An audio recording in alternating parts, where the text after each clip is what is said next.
I got that meat company that Matt's sponsored by. Oh, really? I talked to him, and is he's like, I'll send you the package of all the different meats, and if you like it, then we'll look into something. But he said that he'd be interested in sponsoring the podcast, maybe. Awesome. That's amazing. I got the Vital Protein for people interested. They have Who's Vital Protein? It's a really, really kind of high end health food based collagen protein. They make marine and beef collagen protein,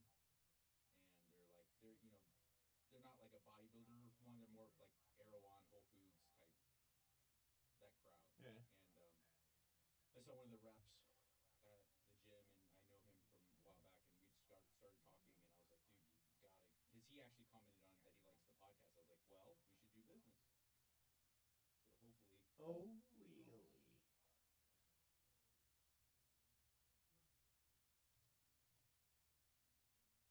Well, that would be nice. yeah, absolutely.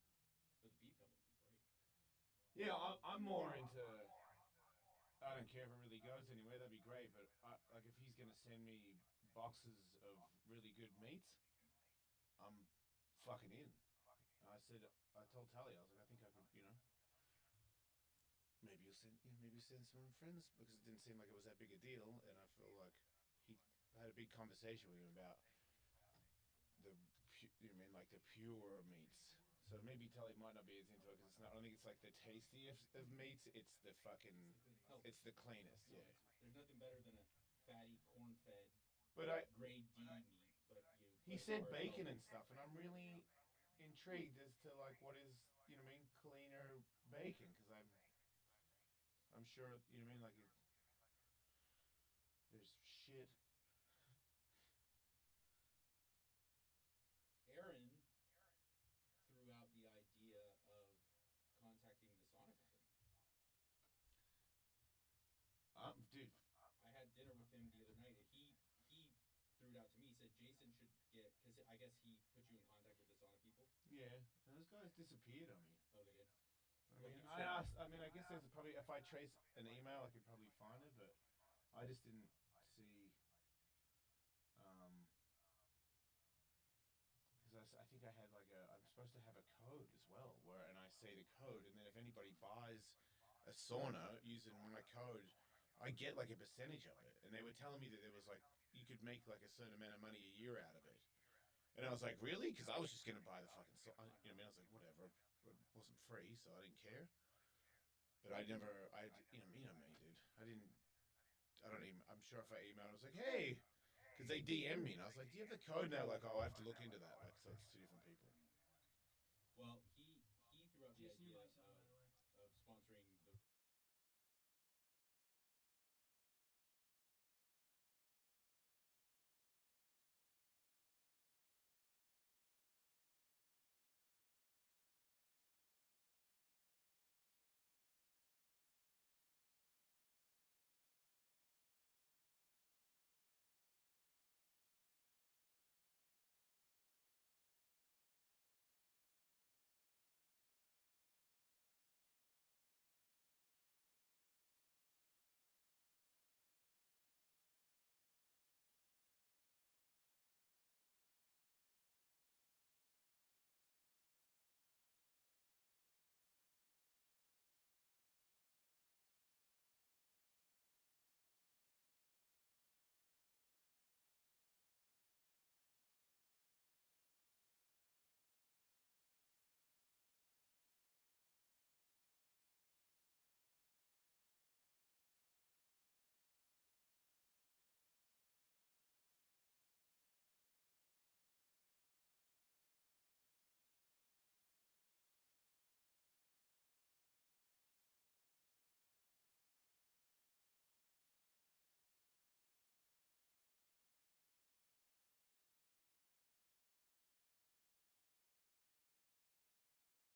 Understand, it can't be bargained with. It can't be reasoned with. It doesn't feel pity or remorse or fear. And it absolutely will not stop. Ever. Until you are dead. Jason Ellis.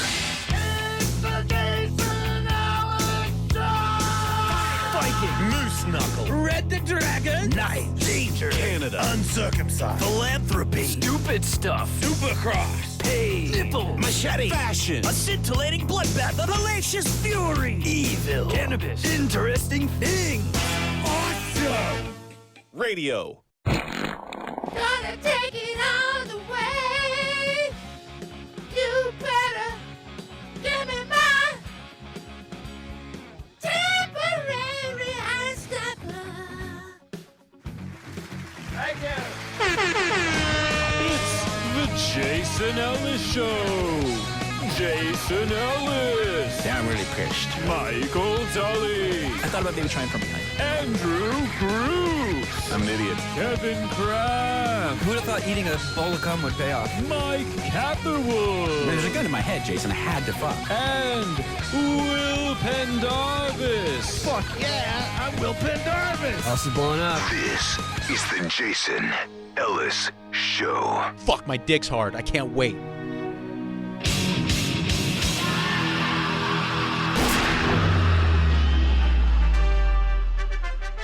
All hail the King of the West! King of the West! King of the West! King of the West! King of the West! King of the West! Hey, how's it going, everybody? I was gonna say what's up, guys, but according to Instagram, that would be inappropriate because 18% of you got vaginas. So what's up? Yeah. So it used to be 20%, but I think I got too stacked. I got jacked, and jacks. When you get jacked, it intimidates ladies. I get it. So what's up, dudes that are into my jackness? I almost had a fight in front of SiriusXM today, but I was like, I don't need to have a fight in front of SiriusXM, so I'm just gonna keep going. But I almost had a sweet golden opportunity where all my stupid training was gonna come. I was in the right, and you got angry about it, and then you stopped, and I was like, I could stop too. Good an decision. encounter with a bad guy. Yeah. He's a bad guy. Yeah, he almost hit my car, and it was like, stop sign thingy-me-jiggy-me, and I turned, and he just was obviously intoxicated, in my opinion, and missed the stop sign and came flying at me. And at one point, I was like, oh, God, this is actually going to hit. Mhm. And he barely got on the brake and stopped, and it was so obvious, and I saw it for so long that by the time he saw me, I was already flipping him off going, you fucking moron. You're the dumbest fuck I've ever seen in my life. And it took him a second to even understand how burnt he was getting. And then he was like, what? And I'm like, yeah, what? Duh, you fucking retard. And then he stopped the car. And I was like, oh. And I put it in park, and I'm like, you're out front of SiriusXM. Do you know whose territory you're on? Yeah. No, I'm like, dude, put it in drive and go to work, you fucking idiot. But I saw his face. I saw it all change. Like, oh yeah, I'm a pretty tough guy. I was like, okay, you probably look okay, cool. Then it's totally fair. You seem young and ready to go. I'm like, dude. Because I was gonna, and I didn't. It was one of those weird ones where I don't have a heart rate thing from it. I was like, it's just gonna be fun. Was he coming from the direction of the cement plant? Yep. Because they have, there's this building's still under construction, so they have these two it's like shipping containers almost on the side of the street. I don't know. And when you're coming from that direction, it completely blocks the stop sign, so you don't even know that there's a stop sign there until you get too close. So I come this close to getting hit every single day when I walk out of here to go get dinner. Oh, they just run you over. Yeah. No one sees that stop sign, so everybody blows through that thing. Mm. Someone's going to get fucking creamed. Yep. Well, it's not going to be me because I see stop signs. I'm like, I got eyes and shit. But that's, I get it. Some people don't see things like stop signs. But it's cool. But I didn't do it. I was like, that's cool. You're cool. Did he call. puss out? Good call. I pussed out. Oh, no, I meant you I don't pussed out know. or he No, pussed I out? don't know. No, I didn't look. I just realized as soon as I did that how stupid that was, and I just was like, that's ridiculous, and I drove up into the parking spot. But I did have It would have been it was a golden. I don't know why I brought that up. Sorry, I got a radio show. I talk too much. It just flies out as soon as sorry. You don't know why you brought up the whole incident? Unimportant, really. Not really. I think it's important. Is it? Why? Because I didn't actually get out and go? Yes. I wonder if I wasn't out front of Sirius XM if it would have been different. That is strange. I mean, yeah, think about how strange it is that you're a radio guy. Imagine if Ross or somebody that, like my people that bosses boss, you know what I mean, people that are in charge of this whole building, and I'm beating up some dude on the corner of the street. Like, it's not cool. Smashing that guy's head into the hood of his car. You know what, man? I would not be. Well, look, dude, I wouldn't. It'd be different if I went on a rampage and I was cracking everybody. But if the dude was really like he's in the wrong and he stopped the car to try and flex, and I got, you know what? Yeah, there's no winning. If you get out because he stopped the car and flexed, you're an idiot. Because you're not supposed to match flex. You're supposed to go about your amazing life, you know. And that was the other thing. He had my wife's car, but like a shit one of it. And he didn't look after it. It was all dirty and stuff. And I could tell he was just super high and shit. He had a hoodie on that was pulled over, so he wasn't even really looking out of his fucking... He pulled the hoodie so it was like a small hole where his face was. Uh-oh. I'm like, dude, you're so sketchy. Yeah. I feel like when I'm super stoned, that's when I'm at the height of my wussiness. Like, I'm one to usually back down from a fight anyway. If I'm high, I want zero conflict whatsoever. Yeah. And I'm more inclined to catch a stop sign. That too, because Not I'm that going I've like ever 2 driven miles an hour. I've actually never driven stoned in my entire life. Good for you, Michael. No. I would have. I just had stopped smoking pot by the I time still I got wanna a say driver's good for license. you. Thank you. Yeah, it's a very East Coast thing to do.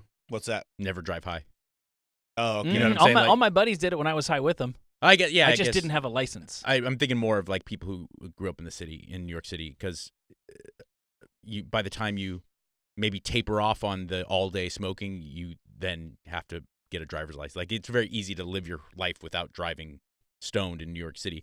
I grew up, like, stoners here, you all drive stoned because you start smoking weed when you're 13, 14, and you start driving when you're 16, and it just... Hail Satan. They go hand in hand, you know? Hell yeah. I've done a lot of stone driving on both coasts. You go get him, Yeah. Kevin. You go get it. Hey, point counterpoint. It's what we do here.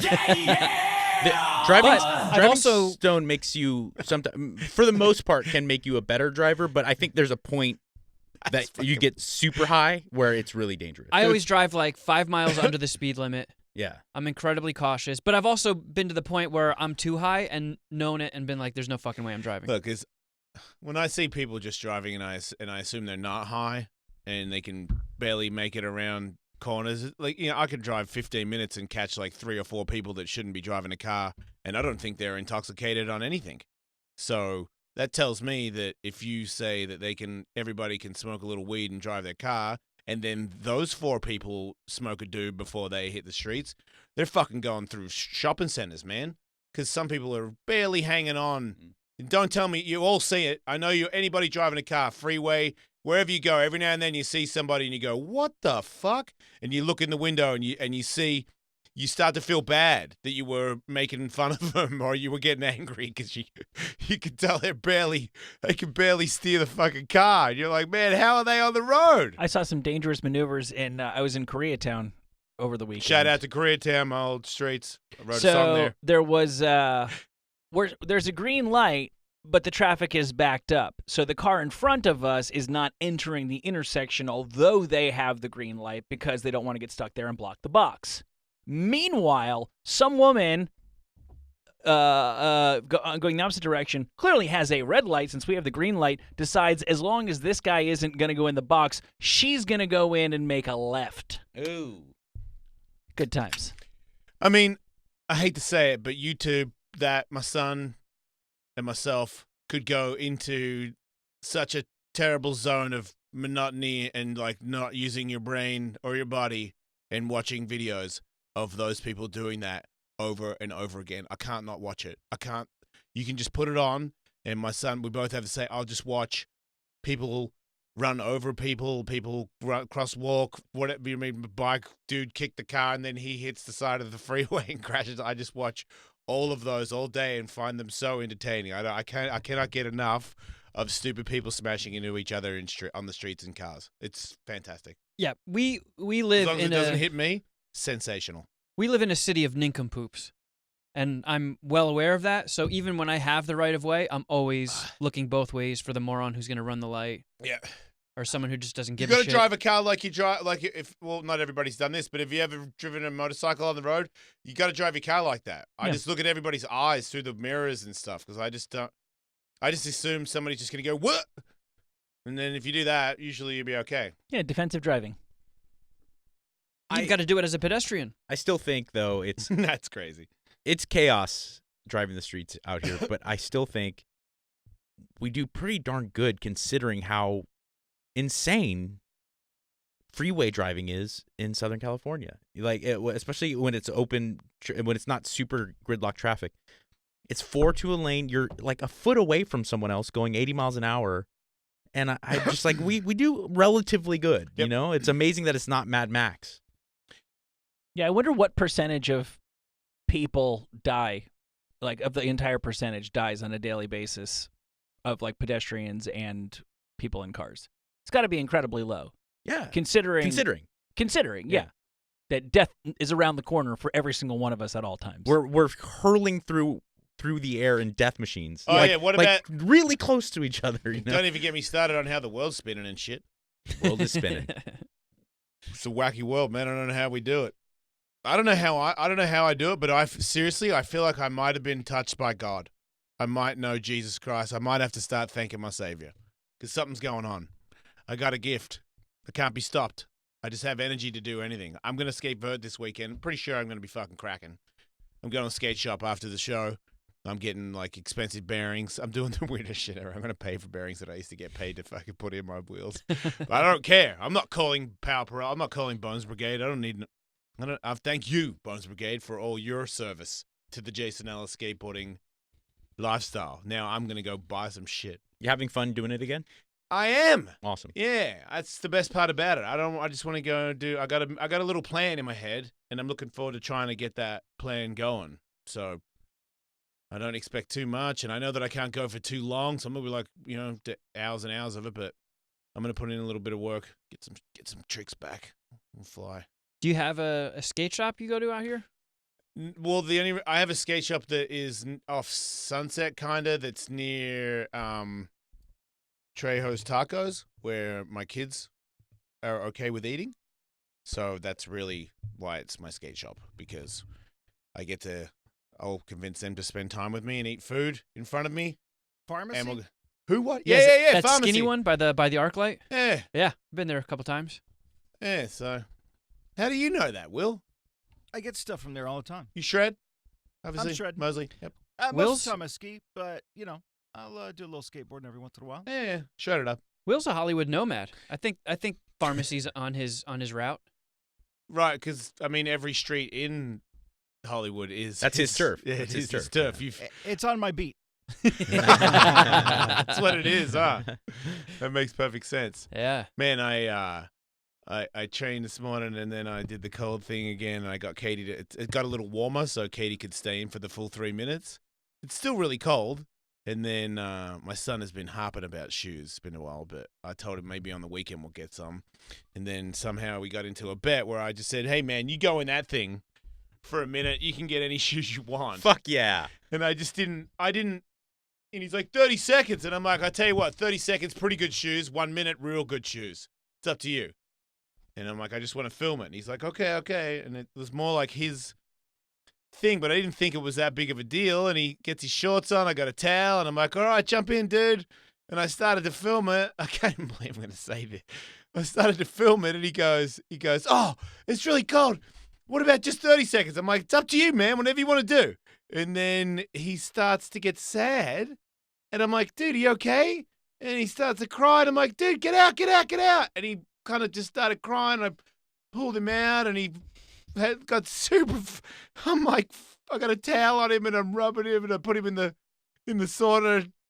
He's all emotional, and I'm looking at Katie. I'm like, I'm the worst father ever. Like, I thought this would be like a funny thing, you know what I mean? And he's fucking. I made him cry. But now I didn't say he could have got out, but he didn't get out. I guess he wanted the shoes. Did you just go in shock? I think so, a little bit. Okay, but now you're presented with the conundrum. How long was he in there for? Oh yeah, like 20 seconds. Does he get shoes? Like, so what color Crocs do you want? He gets shoes. No, he doesn't. I know. Who was it? You already. Tevas. Was it you, right? Yeah, you already know. I told Kevin this morning before the show. Yeah, he because you said you might have done something like that where if you did that, you would totally cry and expect to get sympathy shoes. I knew how to work the system at 9. Right. 100%. So Tiki is. I admitted to Kevin that Tiki is definitely getting sympathy shoes tomorrow. Well, you don't know for a fact that I don't think he wasn't faking. That it was crocodile tears, but Of still, course, they were of not. course, They were not. Because I faced a kind of similar. I pulled him out and started rubbing his back with the towel. He dropped to the ground, and I was like, "Oh God!" I'm like, "Come on, get up, dude. Come on, you're all right." But he got really bummed out. Yeah, but think about how feel young he's terrible. going to feel now. His skin is dewy. Yeah, it's completely replenished. So No, because I was thinking about that this morning on a really low level, but a real level. So my kid this is his first week of summer vacation, and he hasn't been having like a ton of fun. First, the neighbor kid that he would play with was sick, and then the next day he got sick from the kid at some point, so he was sick, and so he's kind of just been sitting around the house watching TV and shit like that, and he's bummed, and I understand that, and I wanted to get him out of the house, and I wanted to get out of the house myself. I've been working on our book, and I'm like, my eyes are crossing, so I want him to go to the grocery store, but he's not as excited as I am about just taking a walk. Yeah. So your cord is smashing into your microphone over and over again. Oh really? Oh shit. So so I basically told him they have the little vending machines there. You put 4 quarters in, you get some dumb piece of plastic. And I told him, come to the store with me and I'm going to give you $1 and you can get this thing. And that's nothing, but like when I was a kid, it was most definitely like, we're going to the store. Yeah. There's no incentivization for the child. This is the thing that needs to happen. And it wasn't an addict thing. It was just understood. You don't get rewarded for, we have a life to lead and we have responsibilities. And even that, I felt kind of like. He would go anyway, right? Yeah, but I wanted him to be happy about it. Oh, okay. You know what I mean? You bring up a point. Certainly, if Dad asked, it wasn't. I was going. If my dad's like, we're going to the hardware store, we're going to the supermarket. I'm like, oh, and he shit, would have. okay. Let me be clear about that. He would have gone, but I wanted him to be happy about it. And I don't know. I don't know what I'm doing. I don't think. Wait, because there was $1 in it. Because I don't think he really knows the value of $1. Yeah. So it's just these kids go through their lives. They're constantly getting shit. And they don't distinguish so much between getting a $30 thing or a $1 thing. It's just like. But is it not you? Are you not sort of in a roundabout way, kind of teaching him that you do things and you get stuff for it? But it's not that bad of a. I mean, in the end, it's a sad fact that is kind of how you survive here. Is you got to go do stuff for everybody. But I think the more important lesson is sometimes you have to do things even if there isn't any immediate reward. Especially with family. You just have to do shit. Yeah. I don't. Look, every now and then, look, dude, I feel like if it's just like this routine where it's like, I don't go unless I get the $1, then maybe, you got something going there. But if it's every now and then, like the shoe thing, he's been harping me for him. And really, it's pretty spoiled, to have, he already got a pair, I don't know, 2 or 3 months ago. Not that long ago, and they're not, and they're not bad. They're not worn out. He takes care of them because he loves this wanker shit shoes with the plastic tags in them.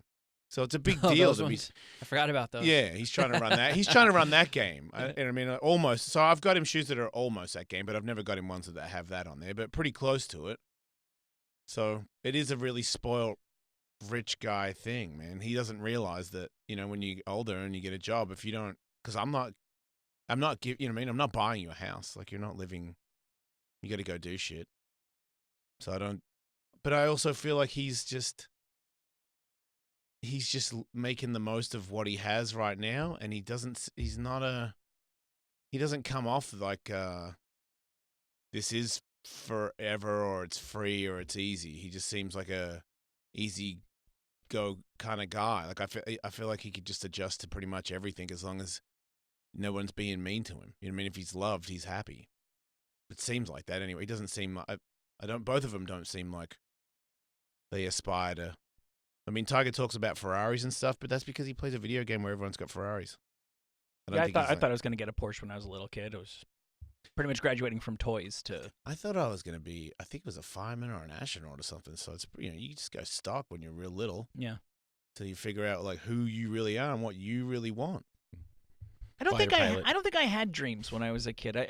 You're supposed to know, like when I was a kid, I thought I was going to be a blah blah blah. I don't remember. Maybe I did, but I don't remember ever saying I was going to be an astronaut.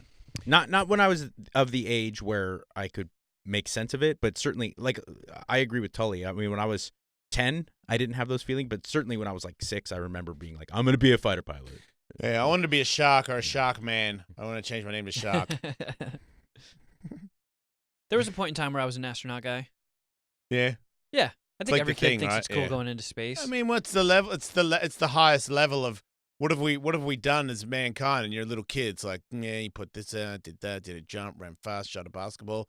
Some dude went to the moon in a spaceship. It's fucking crazy. It's pretty badass. Spaceships are sweet. It's like the biggest jump you can think of. You Yeah. know, like I love Evel Knievel, but this dude went to the moon. No, you're totally right. I was thinking about That's when such a big jump. when those guys or that guy, the Red Bull sponsored gentleman, parachuted from outside the Earth's atmosphere, and they showed the video. I think a lot of people watched that video where he leaves fucking Earth's atmosphere, and you're like, oh my god, everything goes black. You're like, what the fuck? And I'm like, Travis Pastrana, insane. This is another level. This is another level of daring when you leave Earth. It's pretty cool. That's fucking crazy. I don't know. I was just thinking about it this week though, because there was some Discovery Channel type show about the guys who explore the depths of the ocean, the farthest down humans have been able to go. I don't know why, but I'm more interested in that. I agree. It's so stupid. But I started to have. So. I think you're right. I started to have the internal argument of what's ballsier, going in space or going so far down in the ocean. See, that's the difference. To me, I think I would rather go down in the ocean, but I also think that going down the ocean is more dangerous. It's super sketchy. Because I just feel like all that pressure, because they say all those weird, the different kind of submarine things they need to go to certain levels because of the pounds of pressure, pound for pound pressure around you when you go to certain levels where I'm like, man, I don't know. How fucking... That has to be really, really dangerous. And think about how dark and scary, and you're seeing creatures that people like those don't see. You know, when they see those, when somebody discovers like a shark that lives down there, like a weird shark. Yeah. I saw one that was like, where the guy was down the bottom of the deepest of deep, and then this big creepy shark comes swimming by. Fuck that. But both of them involve tons of time. Yep. You got to sit around. Yeah. That's why I don't want to go to the bottom of the sea or to the moon, because I just got to sit around for fucking ever, and I hate waiting. They both seem kind of equally dangerous. I mean, you're both relying on the capsule you're in for survival. In both scenarios, that thing fails, you're dead. Can you do under the sea suit?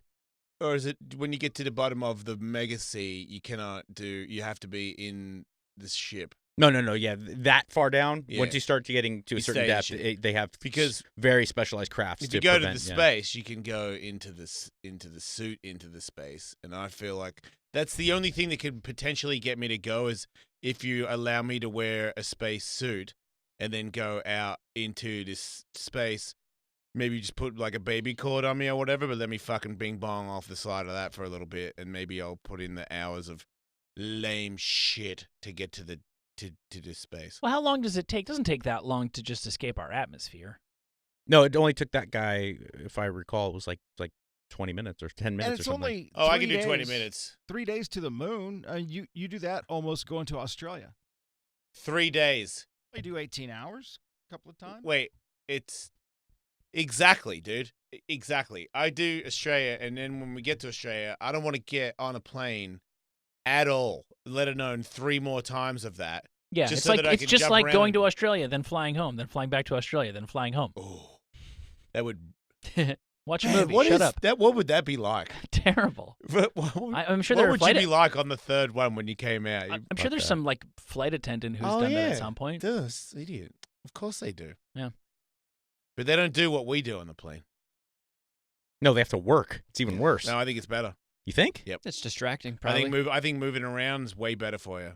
Yeah, think yeah, the yeah. stationary Oh, thing. physically, it's probably better for you, but I think it's more draining. I mean, being able to sit back and watch a movie and take a crap whenever you want instead of having people to serve people. No, see, now you're giving me an idea because Will's always bringing in news stories about how they're going to make airplane travel cheaper. If you let me fly across the country for free and in exchange I just had to push the cart and get people ginger ales, I would make that deal. Oh, I agree. I'm with you. Why can't we do this? You cannot tell me that's specialized. Oh, I know. You got to give the talk in the beginning about this is how we're all going to die. I mean, I could do that. We could. Any of us could. We're all talkers. We could do that. I know. You know, look for the lights when we crash. There'll be flashing lights. You mean if you're alive? Yeah, but Jason, you know that's not that talk is Doors. just that talk is just the conclusion of. I'm sure they go through at least a couple Exit weeks rows. of training for what they would actually do. Here's So how your that's why they seatbelt couldn't- goes. That's why they're there is for an emergency, but they also When the cop drops out, put it on your nose. they also have them serve beverages and stuff like that because Make a mean beverage. they want better service on their airlines. Their main function You want is a piece safety. of shit cheese sandwich? What Well, that about is a good point because what about if you were on those? Everybody got a cheaper flight, at least $10 off because it's like, look, if you crash into the ocean, the flight attendants don't know what to do either. My only problem I'll with make that is, that deal. what about if you guys didn't wash your hands? I don't want you to make my drink if you didn't wash your hands, and some of you probably don't wash your hands. Well, I I also wear think plastic gloves. I don't care. I think getting something to do and getting a free Yeah, flight but you is a probably put win-win. that plastic glove in your bum or something. I think I'd you're- probably pull a cheek. you're underestimating Jason though, like how hard it is to be in the service industry. I've never worked in a restaurant, but I know Tully, you have, right? Yeah, for years. the cocksuckers you have to deal with It on a takes plane. more than just being a good talker or being a people. I think it's a really special skill, like dealing with people. I was a bartender. Way. Oh, you were? Okay. Yeah. I had to wear a ponytail, so bummed out about it. I worked retail, but I never worked in Is restaurants. that And like I Chasers just Hard and Fast? What's that? Chasers Hard and Fast? No, that was when I had a drink cards. I was just sponsored by them. No, that was the glory days of being in a bar. my ex-wife, Jesus, hard and fast. my ex-wife worked in restaurants. She was like at like high-end Los Angeles restaurants as a server. Yeah. And the stories, not only she would tell me, but hearing her and like her coworkers talk casually about like stuff they deal with. I was like, people are what? Like people do that? And they're like, oh yeah, that's just what you deal with. People are assholes. Yeah, I can't swallow shit like that with a smile. What do you mean people like do what? Just say treat really you like mean- trash. Treat you like literally treat that- them poorly. Yeah. It's like you never meet when you meet somebody that does that. If you're ever at dinner and you see somebody do that, you're kind of mind blown. But I guess that has happened, so that means it does. They're out there. But it's, Yeah. I always find that to be surprising these days because I'm like, come on, man, look, people. Yeah, You know, I had to can you deal not- with that firsthand when I worked at McDonald's. Like people just treating you like garbage. Like, you cocksucker! I'm fucking making $7 an hour. Chill Right. What out. about the ones on YouTube? Shout out to YouTube again, where people are angry at McDonald's and then they go over the counter and they fight each other. Some lady. There's a lot of those videos. Yeah, Not I had just a guy McDonald's, go all fast food. I had a guy go Goomba on me. Goomba. Yeah, Is that many parties? Like, I'm not sure what's going on again. he was like, It's a Jersey thing again. "You know who you talking to? Yo. You know who you fucking talking to?" Yeah. He pulled that on me. Yeah. At McDonald's. I buckled like a belt. I gave him so many free pies. No. Yeah. What? Johnny Pie strikes again. Dude, come on. Have a spine. He I read vibed you into pies? I read his face, and I was like, Oh, "This guy's not fucking around." dude. But what do you mean have a spine? Like, what's he supposed to do? Say, fuck, I don't know you, fuck you. I mean, he's at work. He's stealing from you. No, I did that. That was my personal decision. It wasn't like, "Hey, give me free pies. Do you know who I am?" Like he rolled up with an attitude, and it was the end of a long shift. I was exhausted. I was pissed. So I jabbed him back a little bit, Yeah. but very subtly, and that really pissed him off. And when he pulled up to the window, because I was working drive-through, and he had a buddy sitting shotgun with him, and he looked. You can kind of read a mob guy when you live in Jersey. Yes. I got that vibe. And he was like, "You know who the fuck you're talking to?" And I was like, "Oh, do you like pie?" Wow. And I loaded him up with like 3 pies, and he just nodded and drove off. Oh. In my experience, I trust your judgment and better safe than sorry. You when think he you're- was going to shoot you with at the your drive-thru. life. In my experience, the guys who advertise it in a Jersey, New York situation are usually the posers. Right. But that's a tough risk to take. And that was a big thing.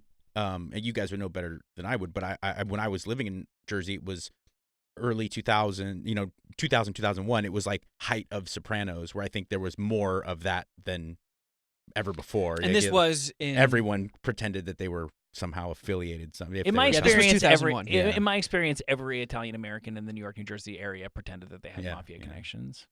I've seen it. I've seen the posers. This guy did not get a poser vibe. I was like, oh, I'm going to give him some pies so he doesn't put a hit on me. But, okay. I don't even...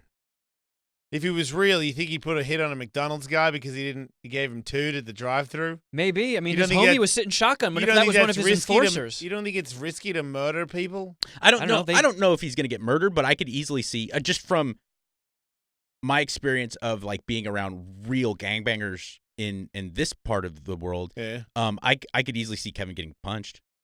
I was with they were not my friends, but in my drug days, I were friends of a guy I got my drugs from, and we went to Islands restaurant, which I don't know if that's a national thing, but it's like a kind of like a burger fry plate, and got just fucking punched a waiter right in the fucking head. Guy's like, you disrespecting me, dude? You gonna look at me like that, dog? And he just fucking cracked him. I'm like, what the fuck are we?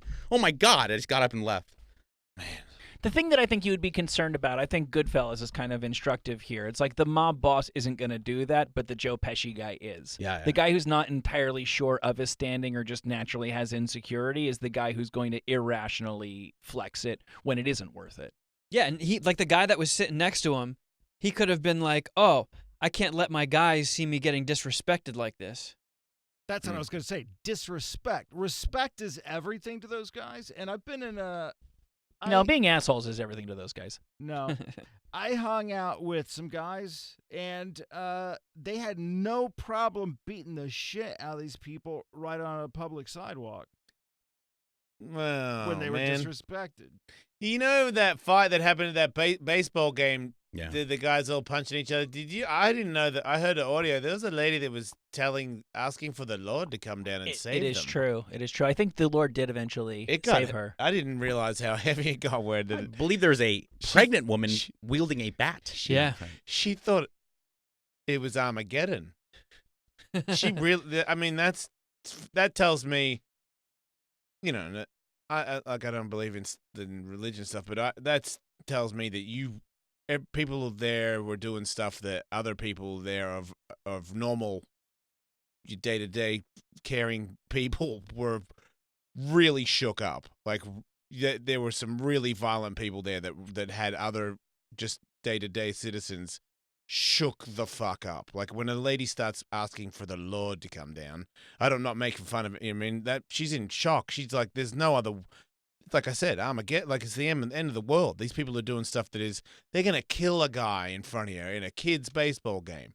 It was weird because at first I laughed at it, but then I thought that lady is really praying for, she's never, and it's so disgusting to see that many people all agree to do that to each other, with the children and.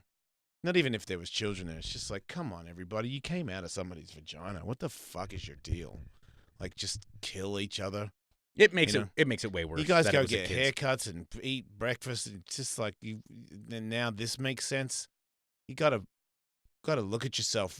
Really check yourself. Everybody that thinks that that's cool or wanted to be involved in that, everybody's got to stop. It makes it way, way, way worse that it was a kid's baseball game, though. It makes it way worse. And what are they going to do with the child umpiring as well? Ugh. I just don't understand how. That is like, can you imagine feeling more powerless than being a 13-year-old umpire feeling violence brewing? Because in the stands. I used to play in the adult basketball league where it was like different companies had their own team and stuff, and the radio station I worked for had a team, and pretty much every game there was at least if there wasn't a fight, there was the specter of a fist fight breaking out. Rodney Bingenheimer throwing down. Yeah. It was usually like a bunch of sales guys and then like one or two people who were on air, but you'd play other radio stations or like other like film studios or production companies, and then Burbank Police had a team, and it was just there's always the macho guy that there was a hard foul, and but that's one thing. If there were kids there, it's just like it's insane. Yeah, I feel like even in your younger year, I just don't have. There's no excuse for it at all. I just don't understand how any of you. Let's say you didn't have any of the kids. Why the fuck are you at the game? Why are you there? Yeah. So more than likely you are a parent. How the fuck did you get the mentality that because I felt like I come from a violent background, but my babies came out of somebody, and I felt the love of the I created. This is everything's over for you. There's a whole different thing here. You made a soul, like you need to wake up. You need to snap out as best you can. Like it's not like you can just turn into a different person. But how I don't understand anybody not seeing their baby come out and not have that feeling of realizing that there's something way bigger than you in this planet. Like, and you are now you're very important. You have to do very important stuff now. It's just wild that you get because I go to games. It's not fun. It's a lot of work. They go when you want to go do stuff. You care to go. It's weird that you got there. You obviously got heated about the game. Why? Because your kid was losing or something. You care. But somehow you still have this thing in you that is just so shameful. It's embarrassing. Makes me feel really sorry for kids who deal with that, if not worse, and they have no choice. I went out to dinner earlier this week with like a bunch of different couples, and one of the guys was like this super. I was supposed to go, but I got. Oh, you were? Yeah, I got invited, and they bragged about how you and your wife was going to be there. That was a bargaining chip. It was, and it did make it a hell of a lot more attractive. I'm not going to lie, but I got the kids for a week and a bit, so.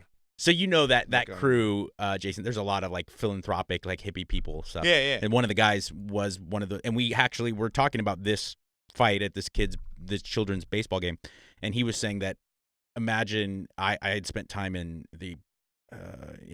Pakistan and Afghanistan and Sri Lanka, and he's like those kids don't have a choice. They're constantly exposed to violence, like way worse violence, and it's just part of their life. They don't have the conversation of whether or not their parents are going to be the bad guy and get in a fist fight. Like they're just exposed to bombings and fucking beheadings and shit. Like it just blows your mind.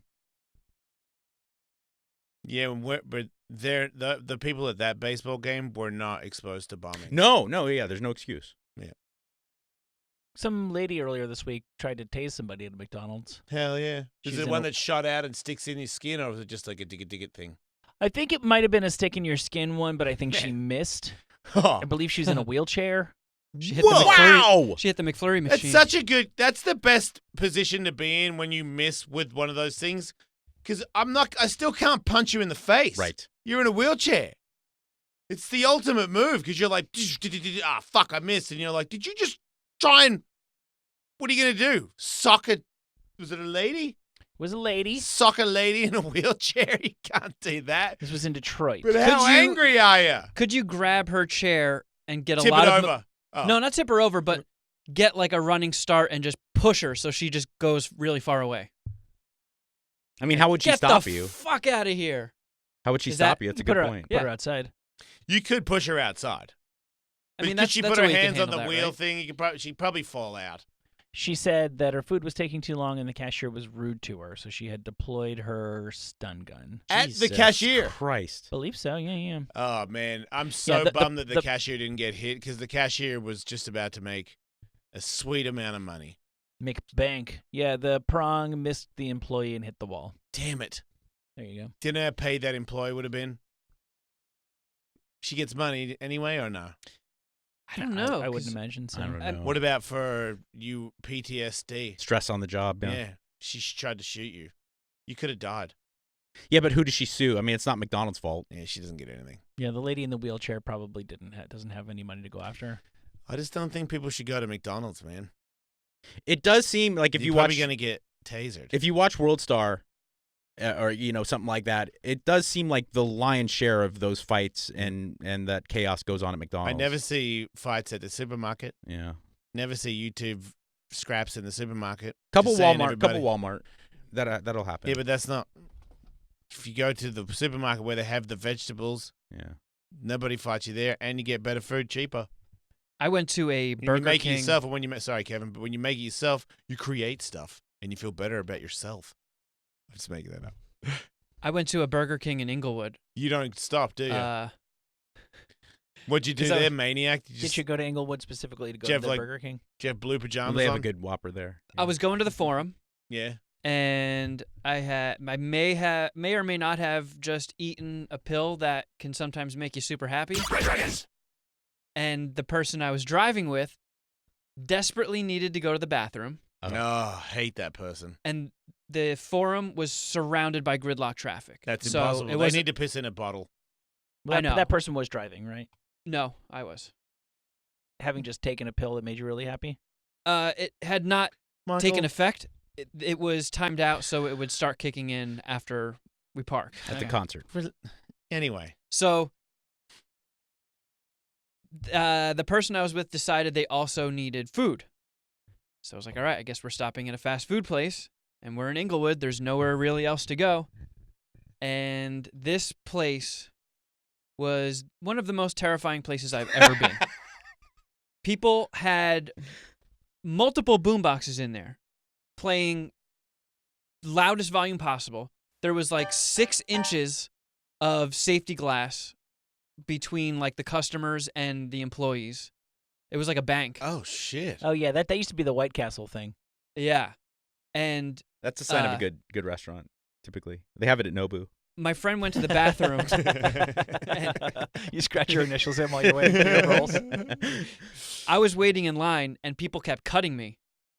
And at this point, the thing that I may have or may not have taken started taking effect. No. So I had to just be like, yes, you go.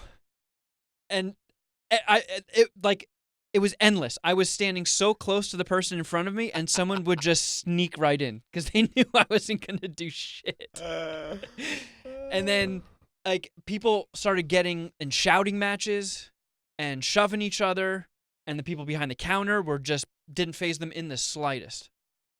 And some guy started, like, harassing this woman. It was a fucking nightmare.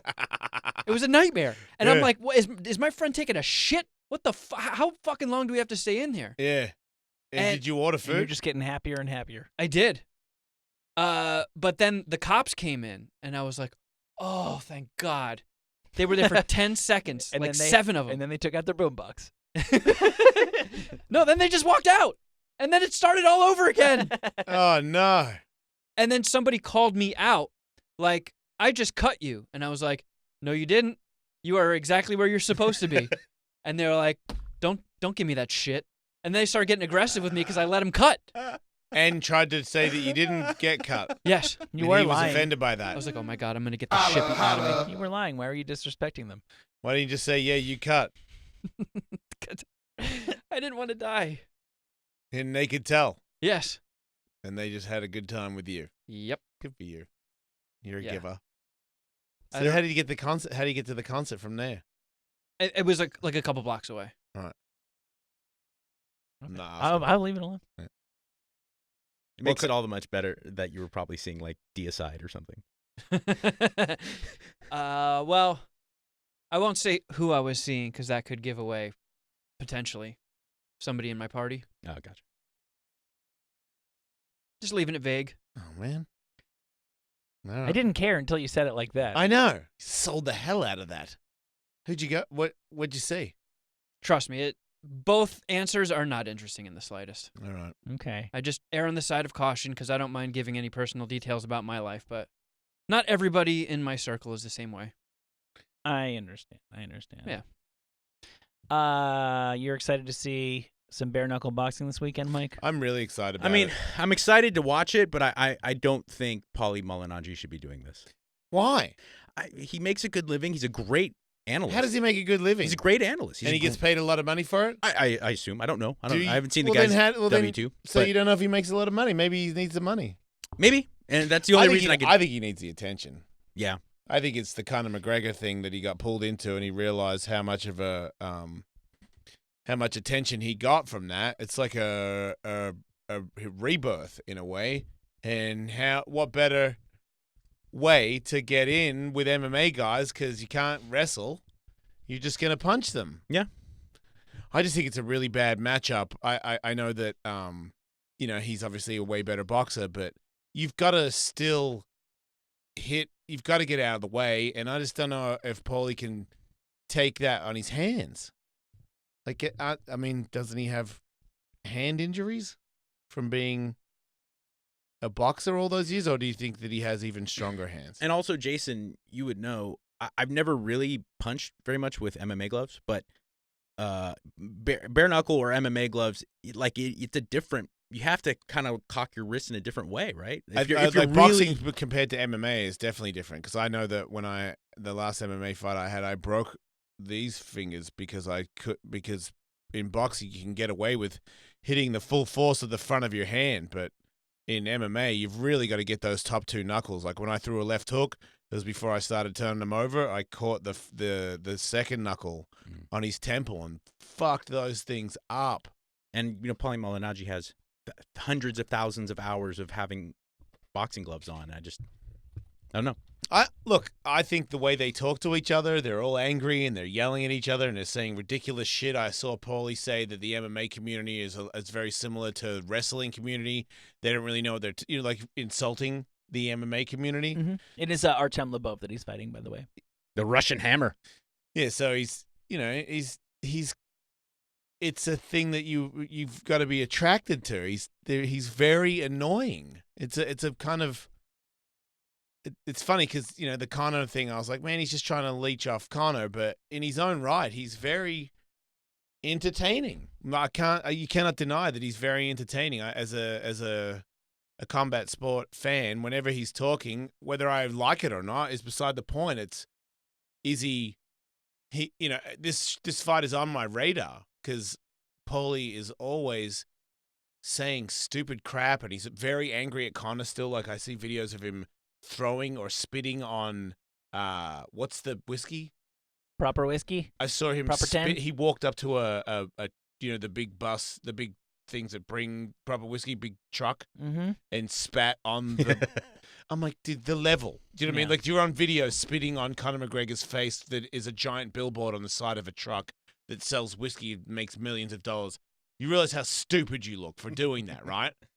But because he does that, I know who he is, and I keep he's always making videos, and I don't know. I feel like these days, when you just keep saying stupid shit and doing angry shit, and it goes up, and you get. I mean, for me, the rotation. What are the fucking stupid social media thing that they do? Algorithm thing. They're like, oh, you like combat sports? Well, then you're gonna love Paulie. Because I get a lot of video that it keeps updating me about his opinions of MMA, his opinions of Artem, his opinions of Conor. He is a yabba. So even same as the fucking moron that fights in Bellator that's jiu-jitsu Conor's friend. They've all kind of got something figured out here a little bit. Dylan Dennis. Yeah, whether you like them or not. Because Dylan Dennis says something about John Jones after his fight where he doesn't even stand up for 2 seconds against anybody. He comes in with only jiu-jitsu wrestling. Like, he's not involved. And before he took him down, I already saw opportunities for anybody who knows how to box to knock his fucking head off. He is god awful at stand-up, and that is why he's taken a double leg on a dude that nobody knows about, because he doesn't want to show you how ridiculously bad he is. He might know Conor McGregor, and he might know how to hold his hands up in front of his opponent when they have the face-off, but he cannot box. So all those dudes, but I see memes of John Jones and Dannon talking. I mean, the whole because he said that he created this whole thing where UFC guys, BJPenn.com, everybody's talking. I'm talking about it where Dannon says he could beat John Jones in an MMA fight. So it just seems like all these dudes, Paulie and Artem, and it's the Conor McGregor effect. You got a little taste. You saw how he did it, and now I think it's good for the sport. I hate to say it because I'm gonna watch this bare knuckle event because these dudes hate each other so much. I actually believe it. So Oh, I want to see them. No. That's not cheap heat. They fucking hate each other. Right? Yeah, they fucking. So you want to hate see it? It's so stupid and basic. It's mankind. I'm like, oh, they really hate. I want to see who wins. It says, "I told you I beat you, stupid," or something. I don't know. You say you win, but I say I beat win. you, I so win. Now what? Yeah, no, it's gonna be. Oh, I'm gonna win. You no more say you win. Now my friend is very angry at you because you win. Because it won't end, And then Connor's gonna go, oh, I can go and do it myself, or so, stupid asses. Have you been watching the other pay-per-views in the bare knuckle thingy?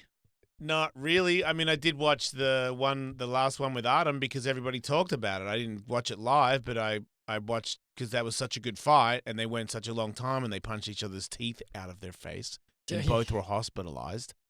So they're allowed to wear mouth guards, right? yes, but that doesn't. Dude, these are knuckles on your face. Yeah. So I mean, the amount of injuries that they get from fighting each other is kind of gross. But I get it. You're a combat. This is real. You're trying to get a real taste. It's not every day you do it. You just want to get that. That's a big, real fight. What would happen? Wait, what's going on? There's a phone call. 855-41. We take phone calls on a Friday. Hello, Nick. What's up, Jason? What's going on?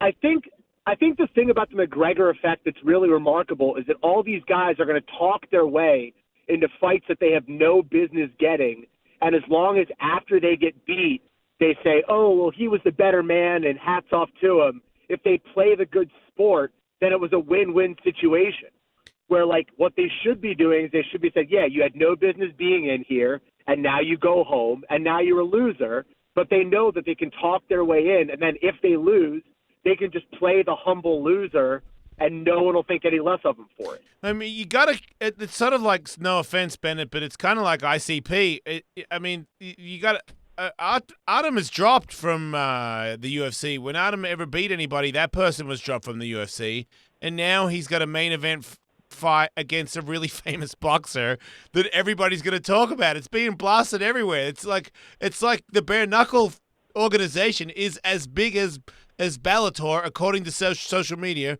for this weekend because of the effect. It's remarkable, and I mean, I'm legitimately excited to watch Artem and Paulie Me too. fight. Yep, me too. And I think. No, I'm sorry. Please. No, go for it. No, I think that the thing is, like, people are going to watch Artem because they know that he's going to go out on his shield. But in terms of, like, a guy like Dylan Dennis calling out John Jones, he's just doing that because he knows it's a win-win situation. He can either set it up and shock the world, or he gets smoked, and he says, oh, yeah, well, gosh, a heck, he was better than me, and now I learned my lesson. The same way that Conor did it against Floyd, and all is forgiven, and we consider them humble losers. Yeah, it seems like at one point maybe he took somebody aside and actually told him the way to go about making a successful career, because they both have got it figured out when it comes to you can hate them, you can love them, but I can't deny it anymore. Thanks for the call, Nick. They are successful. This guy is doing better than most dudes in MMA. The other Irish guy that got knocked out by nobody is facing off. I watch his face-offs. I'm excited to watch Bellator because of this other Irish dude who sounds like Conor, who trains with Conor, stands in front of people like Conor, but only does rear naked chokes or gets knocked out by somebody. And he's fighting in the press. He's fighting both teams are fighting each other. He's creating a ruckus for Bellator. So the face-off, to me, there's real dudes that have belts that are fighting for Bellator this weekend, and I'm more excited about this weird little Irish dude who wanks on like Conor because he's got this other dude super angry because he's been really disrespectful and cocky and saying the same shit that Conor does. Oh, you wouldn't even be on the card, like it's the same thing. But even I know it's the same thing, and I'm gonna watch it. It works. Yeah. And one other wordsmith fighting this weekend, the Korean Zombie. He's back. He'll be talking with his hands, I guess, and his feet. Yeah, so the UFC has no Conor McGregor effects in it, so it's not even on my list. I didn't even realize they were fighting this weekend. They are. The only thing I know about is okay. Yeah, well, I'm going to be watching Bellator because I also the John Lineker is out. Did he bail out the day like today? This morning. Because he got cut. Who the fuck gets cut a couple days out? Who's sparring like that? Isn't that the 4th time in a row or something? Well, no, he's missed weight a lot. 4 times? Something like that. John Lineker's missed weight a lot. Yeah, that's ridiculous. Just quickly, Andrea Lee is also on this card. You know that her husband, her estranged husband, had been on the run from the law following allegations of domestic violence, and they finally caught up with him. Oh, I didn't know that. Jeez. Yeah. The guy who was in a racist with a swastika tattoo? That's the one. They finally caught him for bashing her? There were 9 months after issuing a warrant. Yeah. That poor woman. Yeah, exactly. Having to deal with that on the lead up to a fight. It's like the stress. Well, she can take it out on Montana De La Rosa. That's right. Hey, I will watch that too. Man, entertaining stuff. Yeah. I'm going to be busy skateboarding this weekend, though. And Henry Cejudo, the injury, right? Yeah. Good. I wish he'd hurt his mouth. Like he'd have a surgery on it so it doesn't work for 4 months. He's kind of... He needs to shut the fuck up. Embracing that he's cringeworthy, right? He's great. the king of cringe. Yeah. Care about that. It's so stupid. Just because you embrace it doesn't make it suck less. No, That's no. right. It sucks. Embracing the suck is actually suckier. And I think he's made a huge mistake because he could have been such a fan favorite by just being awesome. Yep. Agreed. Could have just been cool, man. Why you got to Burger King everybody and That's right. talk about gold so much? What's Fonzie, Henry Cejudo? Fonzie's cool. He's cool. Remember that. Be late now. All right, we'll be back.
Faction Talk. Sirius XM 103.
With Jason Ellis. Right after this on Faction Talk. If you don't know your numbers, you don't know your business. That's the problem businesses have, all because of the hodgepodge of business systems.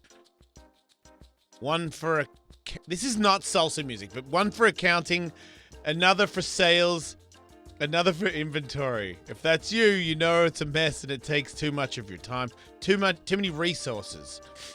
And that hurts your bottom line. You need Netsuite by Oracle. It's a cloud-based business management software that gives you the visibility and control you need to grow.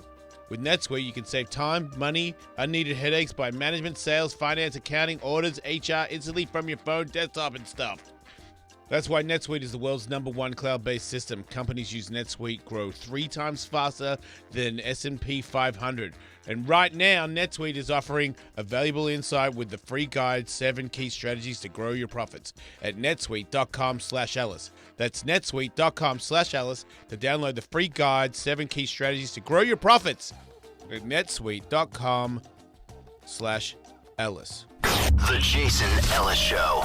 What are you doing? Are you getting an award or something? Are you No, the I'm- champion of the world, or are you giving away an award? What Oh is no, this? no! I'm here to promote a comedy night. Oh, really? Yeah. Wait, are yeah, you I'm gonna actually do here to. comedy? I'm here to promote something Fuck. for the first time You're ever. such a sellout. I know. Comedy. Always, You say. yeah. The Jason Ellis Show.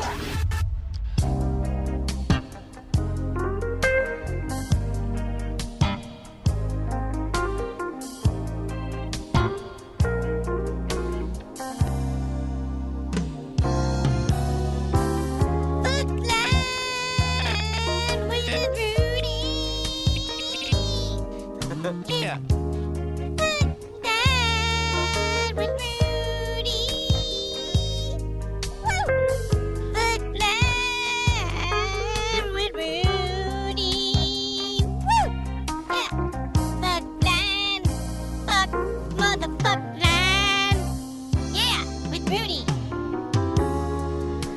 All right. Sorry, I should have played that before. Rudy came on the show. He didn't know that we made an intro for him. But there it is. And finally, a lot of people asked for it. A lot of people have told me I've never met him. You know, I've seen him, but I've never even met him. And I wasn't sure if it was going to be okay to have him on the show, but we did it, and we're going to do it, and we're doing it. So fucking get ready, everybody, because here it is. I'm excited to finally be here, dog. You know, because that vato Mike, he's always talking about you. And Is he? Yeah. I never got I didn't know I was getting shout outs, but I'm a fan. I have been a fan for some time now. People have told me about you, and I'm a fan of your career, and it's great to have you here.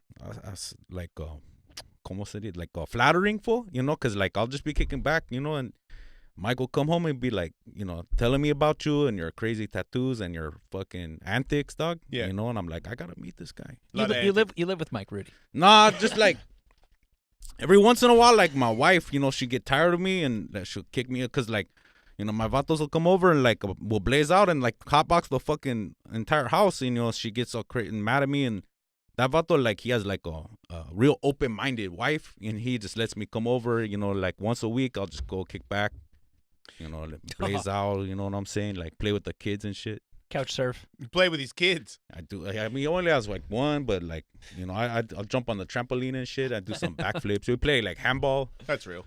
You know what I'm saying? Open-minded wife for sure, right? Oh shit, yeah, damn it, a fat ass fool. Teeny little waist, big ass fucking Word is culo. bond. Yeah, I've seen I always look for that at my friends' wives. So Mike Catherwood, as many people know, for years hosted Loveline. Yeah, sure. But today we are going to bring back a segment we've done once or twice before, Fuckline. It's a better version. I agree. There's no doubt, dog. Yeah, you know yeah, what I'm yeah. saying? Unfiltered. You know what I'm saying? It's more raw, more human. Right, as opposed to Mike Catherwood, who is kind of a robot. It's you know, showbiz. It's all faking the funk and shit. You know what I'm saying, dog? Yeah. Love is kind of gay. I hate it when he does that. That's what my cellmate Trucha, he used to always say that to me, you know, he'd come in my ear, he'd whisper, he'd be like, love is fucking gay, dog. Right. That's right, fool. Smart. Right, fool. Smart shit.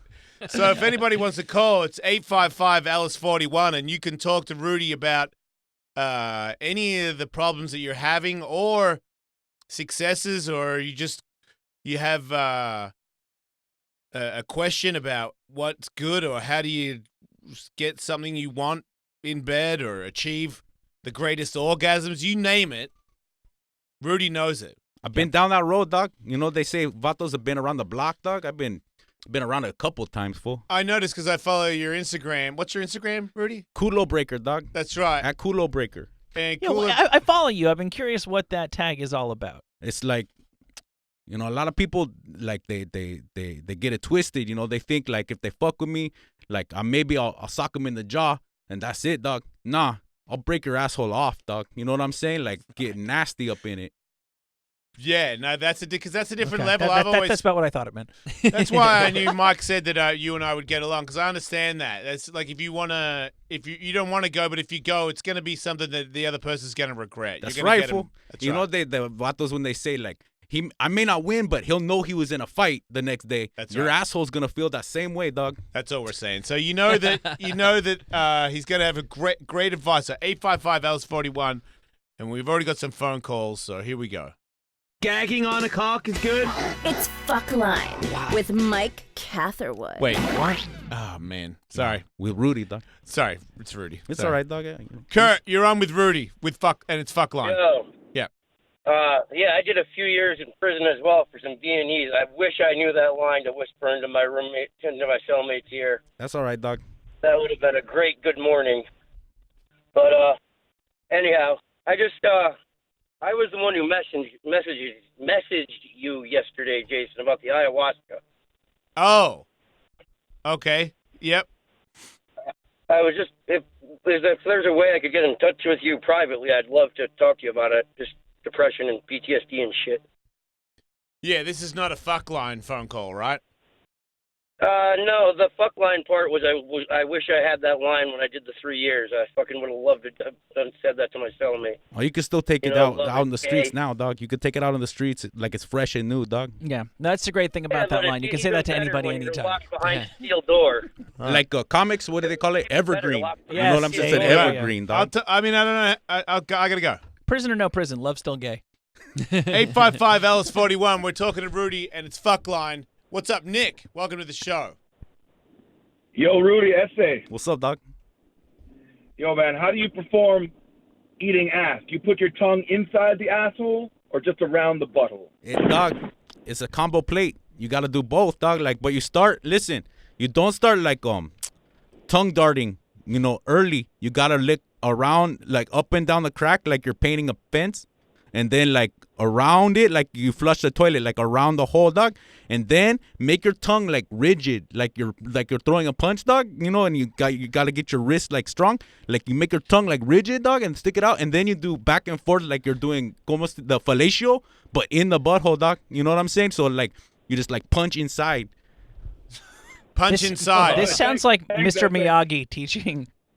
It's how to perform analingus. It's kind of like, wax on, wax off. Is fool. that it when you punch inside? How long do you punch inside? Like a good 13 seconds, but Okay. don't go more. You can't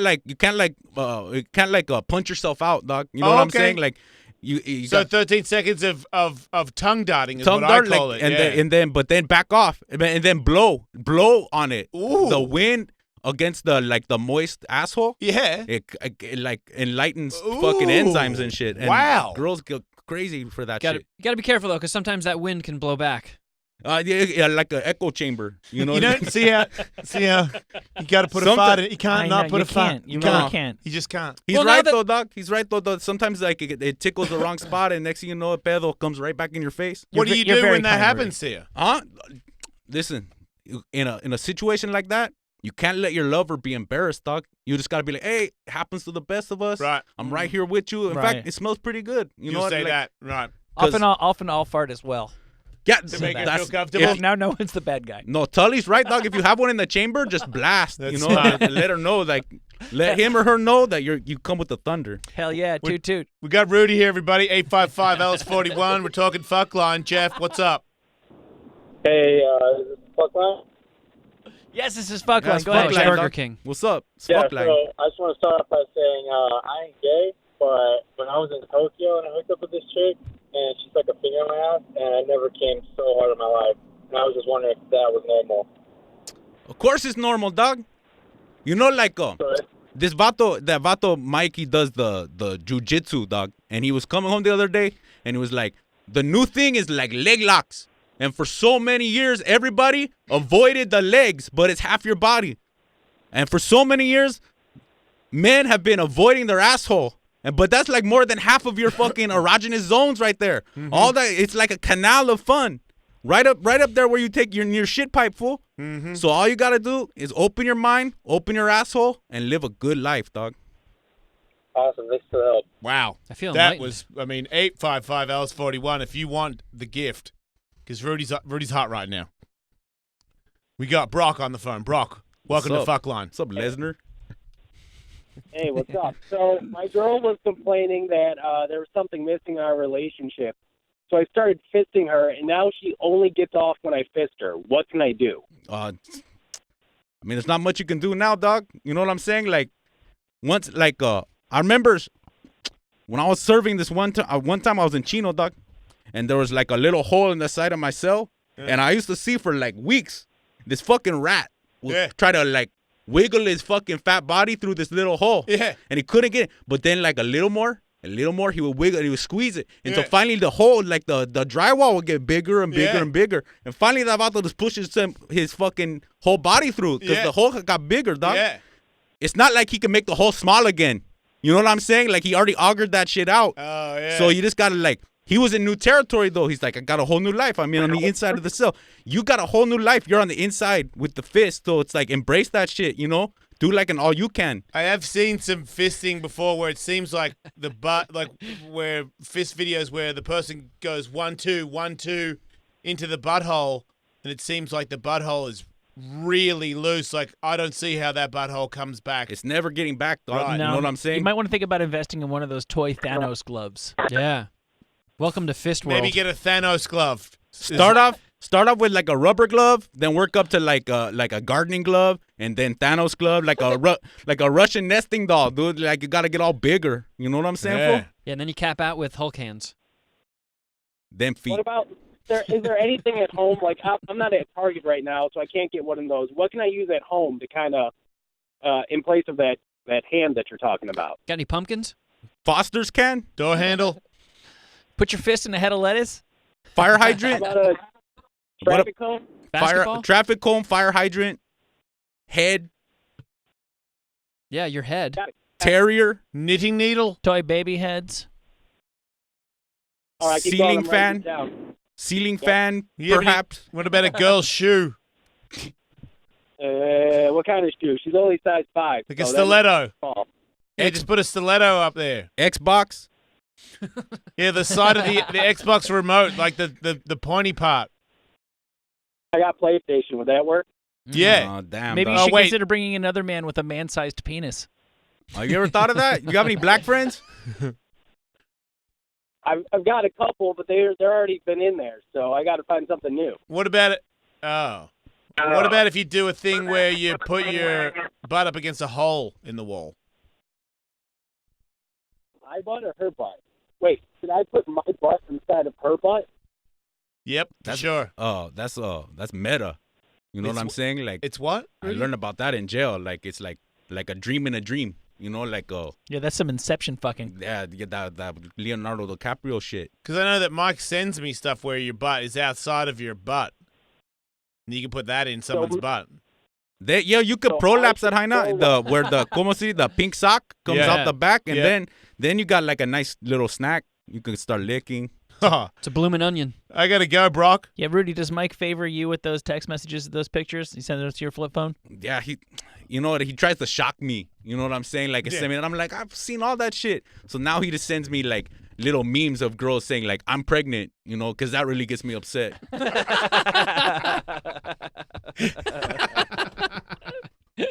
Oh man, that's a lot. That's a lot to think about. So you don't mind the sock? Nah, dog. I've been there, fool. You know, I've been up and down that fucking hill. It's not nice. You know what I'm saying? Like after I first went to jail, dog.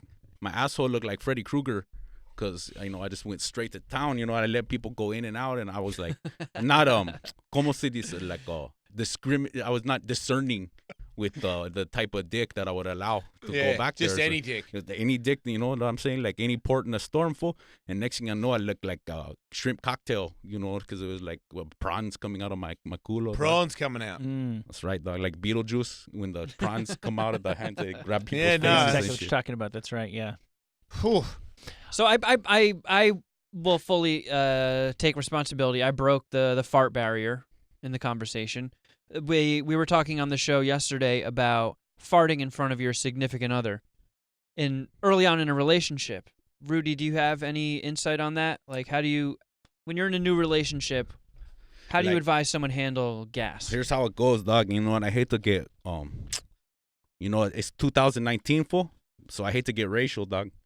But if you have a white lady, go ahead and fart all you want, dog. Up and down, like sit there on your trones and blast away, because they don't care. They, you know, they just like, I think they're used to it from their white dads walking around like blasting. You know what I'm saying? If you're with a black lady or Hispanic, don't do that shit, because you'll get fucking blasted in your dome with a chancla, or perhaps With the what now? a chancla is like a shoe that's used specifically for violence. Oh. You know what I'm saying? So if you those hurt. If you take a shoe off and then it becomes a baton, you know, it transforms into a chancla. Ah. You know what I'm saying, dog? So that's my overall advice, is like, if you have a girl with some ethnicity to her, like, I don't know much about Asian ladies. I don't know how they stand with farting. They love it. They love it. They're into it, dog. Okay. Big So fans. like, but I see, like, if you have a white lady, go ahead and blast away. Get it in, get it early. Don't be ashamed of it, fool. But don't do it with a girl with brown skin, because, you know, it could be trouble, dog. Wow, that's good advice. And one more thing, somebody sent me a question. Rudy, should I be worried if my husband doesn't always orgasm during sex? You shouldn't be worried like there's something wrong with him, but you should be worried that, like, perhaps your sex isn't up to snuff. You know what I'm saying? Like, you're just not getting it done. Perhaps your panocha is like floppy, or like you know, you're not giving the good fellatio. You know what I'm saying? Like, because when a guy's tuned in and connected with a lady, there should be no stopping him from blasting. You know, blasting his loads. You know what I'm saying? So maybe, but like, I've been talking to like Dr. Drew. And that vato told me, like, it could be something non-sexual. You hang out with Dr. Drew? Every once in a while, doc, because, like, Mike introduced me. He used to bring me in a love line. Yeah. And I got to know that vato, and, like, Oh. now we bro out, you know what I'm saying? Okay, doc? right. That makes sense. We go to taco trucks every once in a while. I can go see to- that. Sings opera and shit. I could And, and like, Dr. Drew told me that, like, problems with ejaculation can be biological, dog. It can be non-sexual. Yeah. Could be, like, stress. It could be something like a tumor and shit. Ooh. It could be something serious. So you know what? I take that back. You should be concerned, and you should tell that vato to go to the doctor and get his dick and balls and surrounding areas checked out. You know what I'm saying, fool? Yeah. I got a question. What's up, dog? So I got a friend that he fucks a lot, and his girlfriend's got huge saggy tits. Saggy tits, dog. Yeah, and if you're fucking a lot and you're worried about your heart, do you think that's a good thing? Like, should you fuck hard or should you fuck soft? Should you time your fucks? What would you recommend for somebody that's trying to fuck a lot that is worried about their health? Like, this is how you do it, dog. And this is an old Native American proverb. Okay. I don't know what a proverb is. You shouldn't fuck hard enough that you have to breathe through your mouth. Really? So if you are fucking hard enough, but you can still maintain nose breathing, you're in the clear, dog. Yeah. But never break into like mouth breathing, because that means you've gone over your threshold, your fucking threshold, dog. Wow. That's wise. It rhymes in Iroquois. Bong bong. I think that's true, dog. That's amazing. I did not know that. That's right, dog. Yeah. So just Have like, you ever had sex and then, like, maybe at the end, or you feel like you're way more tired than you've ever been before, Yeah. and you're like, what the fuck is happening to me? Has that ever happened? Oh, yeah, for sure. Yeah. because like not only are you fatigued from the pumping, I think like the jizz takes out like some of your fucking chi. You know what I'm saying, dog? Oh, you know, really? Like sucks out your central nervous system juices. I didn't know that either. Yeah, you tap into the reserves. That's right. Like, and you're going to be tired until you get back up until you refill those. You shoot out spirit, you know, like in your mecos, dog. That's right. Your mecos have some spirit inside. I can see how that That's works. why I had a buddy who used to eat his load. Oh, that's right. Like women eat the placenta, dog. That's the same thing. It's like you recycle the energy. You know what I'm saying? Yeah. It's essentially like nectar of your soul. Waste not, want not. I wonder if you actually get energized by eating your placenta. Do you think that actually works? I mean, it is chock full of vitamins and stuff. I'm just saying, when you eat the placenta, do you think that person feels immediately energized? Yeah, it's like Red Bull, dog. It is like Red Bull. Yeah, It dog. does have some. There's a taco truck in El Monte. They have placenta tacos, dog. I'll hook Makes you sense. up, dog. Makes No, sense. no, that's placentia. Oh, damn, dog. I've got my fucking head all fuzzy right now. I'm like, fuck, dog. Placenta, it's like, whatever, It's a lovely town. Tomato, Unfortunately whatever the named. fuck. Has anybody ever had to fake it before? Orgasm? Yeah. No, I've copped to. It's not going to happen. 855 Ellis 41 if anybody's faked one. I have, like, in the past, dog, because I was on, the scante, the meth. And it was not going to happen, dog. I was, like, way into this high now. She looked fly, like young Linda Ronstadt.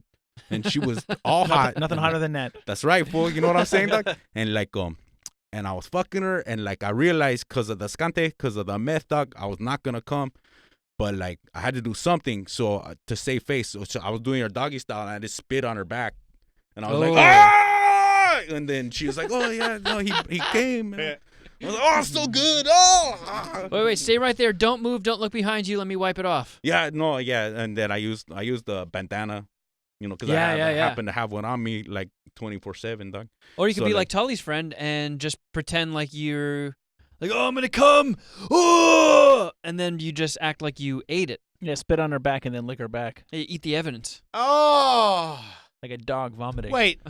But you didn't eat it. You just pretend to eat it? Yeah. Wait, he did it. He said it, and then...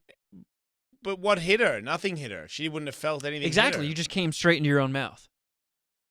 Wait, he said that it didn't hit her because it shot from his penis straight into his mouth? If you want to get away with faking it, that's probably a good way of going about it. That's why. No, wait, you're saying a good way to go about faking is to say that the reason you didn't feel my load is because I shot it directly into my mouth? Yeah, she's probably not going to impress it any further than that. Do you really think that? You really think that when she says, wait, did you come? And you go, yeah. And she's like, I didn't feel it. She's like, yeah, no, because I shot it directly out of the eye of my penis into my mouth. And I'm so goddamn good at it. I'm like shooting a water pistol into the clown's mouth at the carnival. I didn't miss. I got every last drop. It hit me in the back of the neck. You got no like droplets in your pubes or nothing, like right up in your mouth, like you don't think you like a dart. She's gonna sense that you faked an orgasm, and that you maybe have made it even worse than it had to be. Yeah, that's what I'm trying to imply. Thanks, Michael. Yeah, you don't think that makes it way worse? Did he have like some breath strips or something to like help sell it? Oh yeah, that's a good point. She must have thought he was a wizard. Casey, you're on fuck line. Alice, mate, what's up? Hey. So I was with this girl, and I had masturbated 10 minutes before she got home. She came in and was all hot and bothered. We went at it for a little while, and I had to fake it. I could not produce. So how did you fake it? What was the fake? Just making moaning noises and a fucked up face. Wait, did you have a rubber on or something? Yeah. Oh, okay. That's the easiest way to do it, dog. Yep. All right. Why do I feel like every other caller these days is from Philadelphia? Yeah, so I was eating a hoagie and this chick farted on me. Wait, everybody eats hoagies and gets farted on in Philadelphia? That's common practice, dog. It is? Man, I was going to go there recently. I didn't know that. I'm not going there. I don't want to What if you're get farted on, man? I don't really dig it when chicks fart on me. It's speaking of hoagie farts, I have a question. Yeah? The lady friend that I'm dating, Floppy. Yeah. She has a job. Sure. She's a, oh my God, she's a plus size circus performer. Oh, that's clean, dog. But she's always talking about this guy Rick at work. Oh yeah. Oh, she's just friends with him and stuff. Oh yeah, Fat Dick Rick. I feel like a little threatened. Should I feel threatened over that? Nah, dog. Listen, the number one thing a lady finds, unattractive is when you get all jealous or threatened. You fucking look insecure, dog. You gotta own that shit.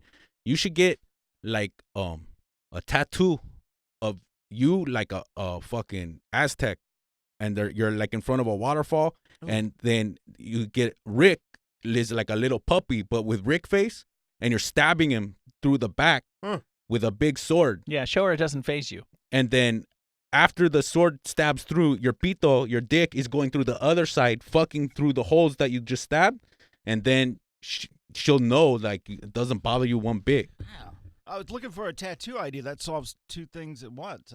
That's good. I'm going after the show, dog, if you want to come with me. Man, 855 Ellis 41. This guy's got a lot of tips. Andrew, welcome to the show.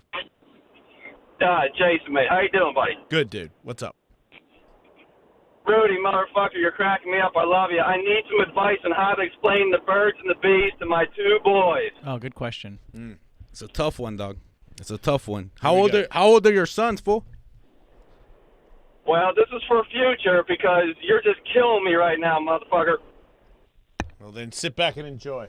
All right, like, what you got to do, dog, is you sit them down and you let them know that the way that they came into this world was by a beautiful miracle that goes back millions of years, and that animals throughout the animal kingdom blast jizz into eggs and babies come out of it, and it's the most beautiful thing in the world, and that's how they got on this earth.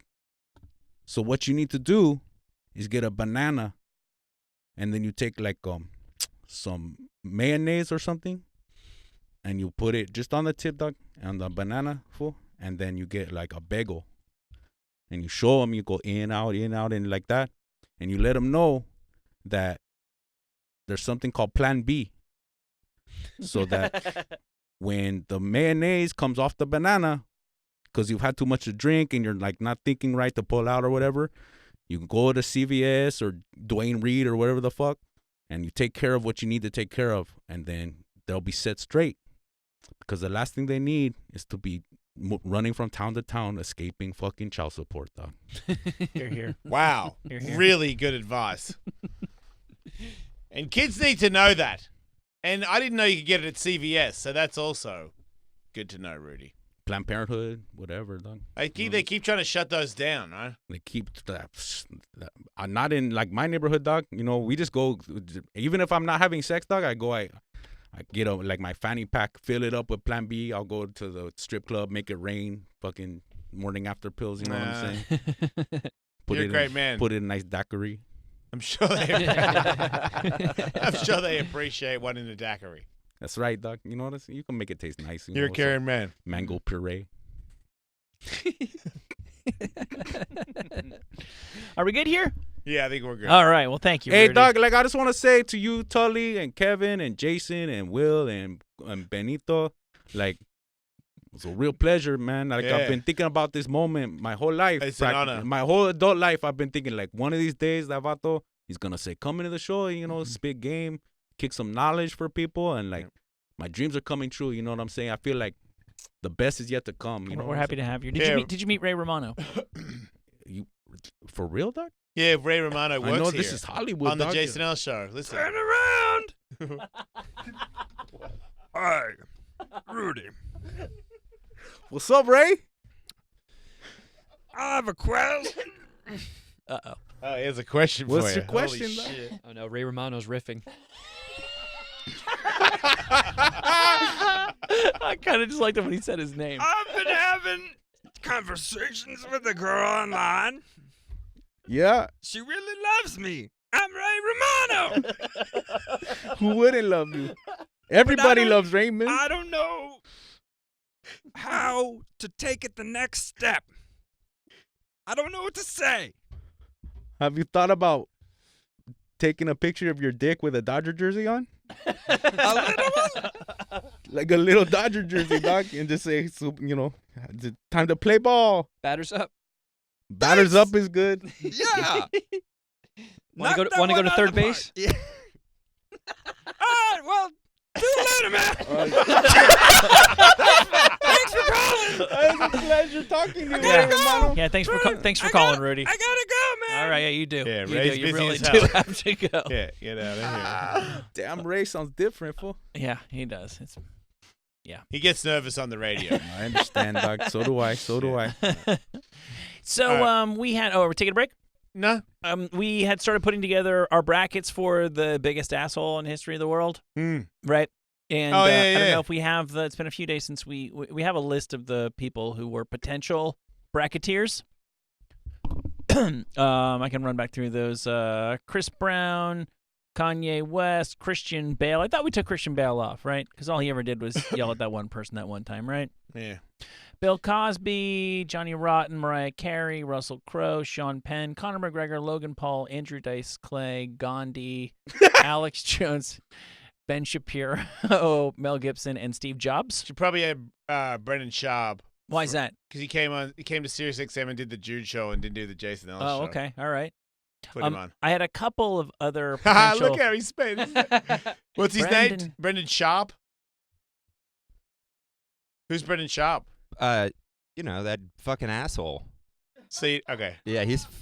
What does he do? Keep talking about him, buddy. What's the most annoying part about him? His fucking... The way he looks at you. Right? You know, I hate he that. looks at you and just makes you fucking pissed.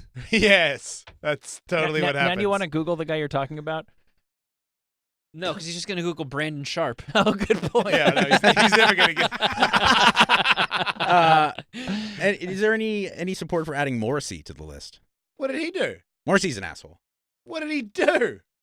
I mean, Michael, you could help me out here. He's just been kind of legendarily a prickly fella.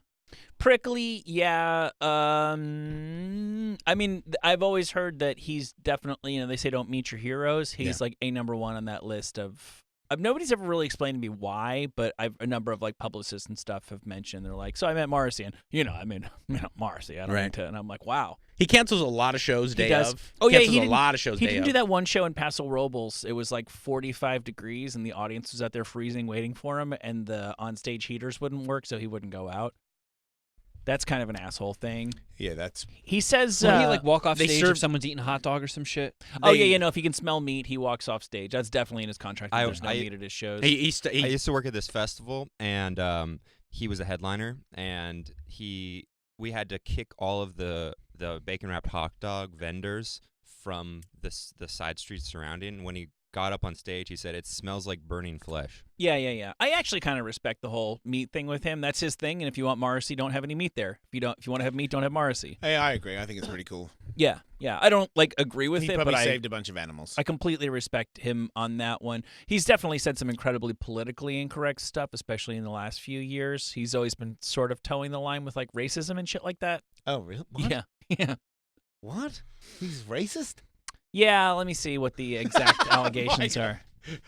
When you love an artist. No. I don't. It can't be against Mexicans, right? I don't defend the guy. You better not be with its entire audience. Because I remember we one of the first times we ever did the Google autocomplete game years and years and years ago. One of the first things we looked up was why do Mexicans, and the first autocomplete is love Morrissey. Yeah. Oh, it's a thing. He definitely was. The thing is, he doesn't pull punches. Like he thinks that like the Chinese are like barbaric because they're like dog eating or something like that, and he's just like they're less than human. You know what I mean? Like he'll go there. Wow. I mean, he can go on there if he wants to be. I don't know. He's not gonna win. No. Sean Connery? What did he do? Oh, he slapped hoes? He promotes the punching of women, and he's always been... There's like legendary Hollywood stories of working with the guy that he's just a fucking prick. Okay. Yeah. Well, I then... don't see anything wrong with slapping a bitch. If she gets out of hand. I had a couple of... He does... It's a super believable tale for sure. Yeah. Here, I got a couple more nominees. Axl Rose. Sad about that right now. Yeah, Axl Rose is an asshole for sure. John Lennon. He's an asshole, man. Mm-hmm. Ted Nugent. Ted Nugent's an asshole. Fucking asshole. Have you had asshole encounters with him? Absolutely. Yeah. Really? Yeah. Not like where he was mean. He's just such. Very similar to Gene Simmons, where you're never getting a real human being. Like, please, can you just answer a question normally and not have your pre-recorded Ted Nugent line? And just talking unpleasantness. Yeah. And he's got, we make jokes about how back in the day a lot of people wrote love ballads where the subject of their affection was someone under the age of 18, and he might have the record for the youngest. Doesn't he have some love song about like? You're only 13. Well, he married an underage girl. Yeah, he married a minor. Oh, Wait, who did? Ted Ted Nugent. Nugent. Oh, he got the parents to make her. Wait, is he with her now though? No, I don't think so. This was 1976 or something. What? Yeah. Yeah, he got the parents to make him the legal custodian and then married her. Dude. Pretty gross. Yeah. Man, he got all kinds of opinions of everybody else. That's crazy. Yeah. Wow. Speaking of classic rock and children and weird, creepy shit, did you see that Facebook has restored people's ability to post the cover of Houses of the Holy, the Led Zeppelin album that has naked children crawling upstairs? Oh, I didn't. Yeah. People put it up and it just got flagged because they just sort of have a blanket policy about nude photos Right. of children, and they even said a lot of times the policy is to protect people from themselves, because you might have a cute picture of your 5-year-old that you don't give a shit about. Well, somebody can go and download that Right. has much more evil aims, and that's a real thing. So anyway, they said that this has historical significance, so they'll let people put it up. Incidentally, the person who made the album cover, I think it's photos of the photographer's 2 children, and one of them is like, I'm very uncomfortable with the fact that I'm on that album cover, and I've never liked it. I've never listened to the album because I don't like that my naked photo's all over it. Holy shit! Yeah, and then there's the what is Man, it? did they get ripped off? What about Nirvana's Nevermind?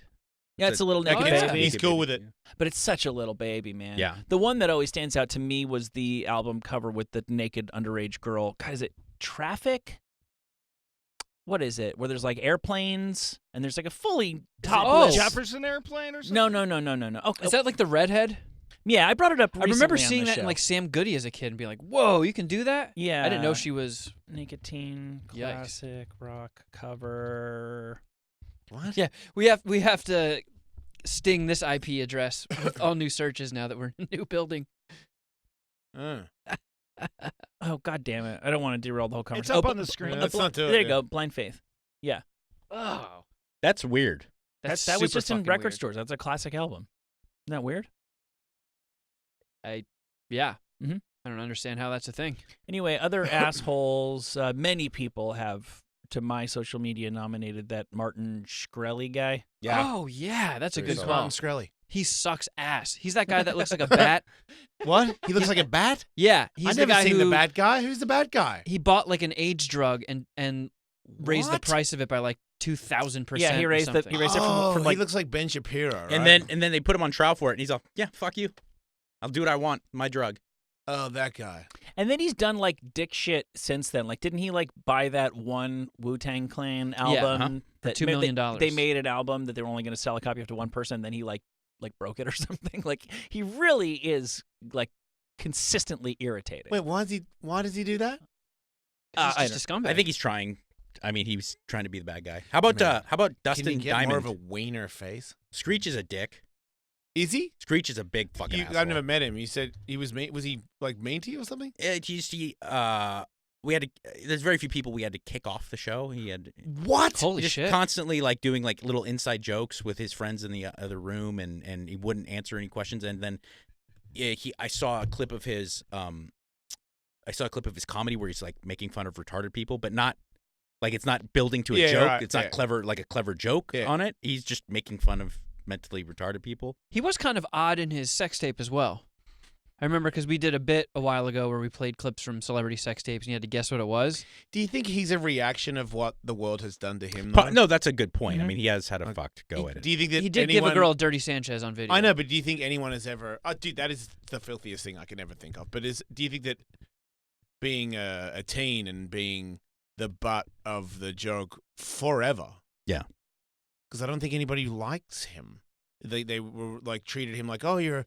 This is back when people didn't really understand other people's feelings. It was like, you're a fucking loser. You look like a fucking idiot. You're Screech the fucking loser. Like, imagine if that was, and you didn't when you changed out of your clothes, you still look like him. You don't. And everyone else on the show that you're on is beautiful. Yeah. You know, and you're Screech. Yeah, and that's from a really young age all the way until you're a full-on adult, and now guess what you are to everybody still. Yeah. You're still Screech. Like, that's not his name, dude. And I don't know his name. But if I saw him down the street, I would see him as Screech. And I'm not even from America. I didn't even watch that stupid-ass show. I think Sorry, there are people like that could have handled situations like that with grace. Yes. You can be a Wait, he went screech to and not be a jail? jerk off. I'm sure yeah. he did. I think he like stabbed someone or some shit. Yeah, I believe so. Well, it's a bit of a perfect storm. Like, yes, there are people who have bounced back from that and have not been totally defined by it and have become likable and moved on from that. But it's not an easy thing to do, and he may have been a little bit of a weirdo to begin with. I was just gonna say Urkel. Wait, he was an asshole in real life? No, well, I don't think he was. Then leave and he was like a Urkel one-trick alone. pony. But then I remembered. Oh, I can't remember if I'm misremembering things, but maybe he was a dick. You put dead people on the list, didn't you? I mean, John Lennon's dead. Yeah. Well, then what's that short black kid that died? The black guy. Gary Coleman? Yeah, he was an asshole. Was he? Was he? Are you serious? He had a fucked life. If we're gonna start getting into, Well, that's it. So did Screech. no, but Gary Coleman's another level, like a way another level of people fucked him over Did they? really bad. Yeah. So take him off the list? I'm not saying it makes an excuse for being an. I don't. But I'm if not. he's a security guard and he got on that person's window. That was crazy. Wouldn't get off. That was nuts. That's such an asshole. Yeah. But he was doing his job, I guess. Security guard to get on your windshield. That's what they're supposed to do. Are you sure about that? How nuts is that? I mean, I'm not even sure what it was that they were doing. That I don't remember this. So is he really working as a security guard? Yeah. And he sat on their car. Is that really the most appropriate civilian job for Gary Coleman? Yeah, he's 4'11". It's Yeah. like, why would he? This town is full of security guards who wouldn't do a goddamn thing if the shit went down. Why can't he have that job too? How about? I guess post him up at Toys R Us or something. How about Harvey Weinstein? How does he escape the list? Yeah, He's a yeah. gigantic Just 'cause asshole. He's too big of an asshole. Yeah, because then you start doing Hitler and But stuff. then how does Cosby make the list? I mean, Cosby's as bad, if not worse, than Harvey Weinstein. He's got a point. He drugs and rapes It's- people it's a the- lot. It's the same thing. He's the Yeah. same guy. I They're guess both the because same. we trusted Bill Cosby and nobody ever trusted Harvey Weinstein. But Yeah, you're right. that's If we're true. not gonna have criminals on, then see, I still say Chris Brown can be there. Yeah. Yeah. Okay, so we Yeah, take Bill Cosby she didn't press off. charges. So Yeah. Vladimir Putin, even without the criminal stuff, is actually a huge asshole. he's a fucking asshole. Is he? I read a story where the owner of the Patriots, Robert Kraft, met him under some circumstances, and Putin asked to see a Super Bowl ring, so Kraft took it off and handed it to him, and then Putin just put it in his pocket and walked No, away. worse. He No. He put it on. And then I think, What, and then walked off. Yep. And I think That's a that, 100% true story. Bob Kraft has actually talked about it since. yeah, and to try to avoid an international incident, at least at first, he said, no, I gave it to him on purpose because he wanted to cover up how bad it was. Yeah. No. That's so cool. Yeah. What about I believe it's Chech? Oh, wait, there's a photo of him just putting it on with a smirk on his face. Like, I'm just taking your shit, you dickhead. Oh, my God. He might be the greatest asshole that ever lived. Yeah. I dare you to do something about it. What about the Chechen president, the one who said like we murder homosexuals, and the guy with the MMA organization? Oh, yeah, we were talking about him the other day. Yeah, he's a piece of shit. He's a big asshole. Isn't he friends with the champ?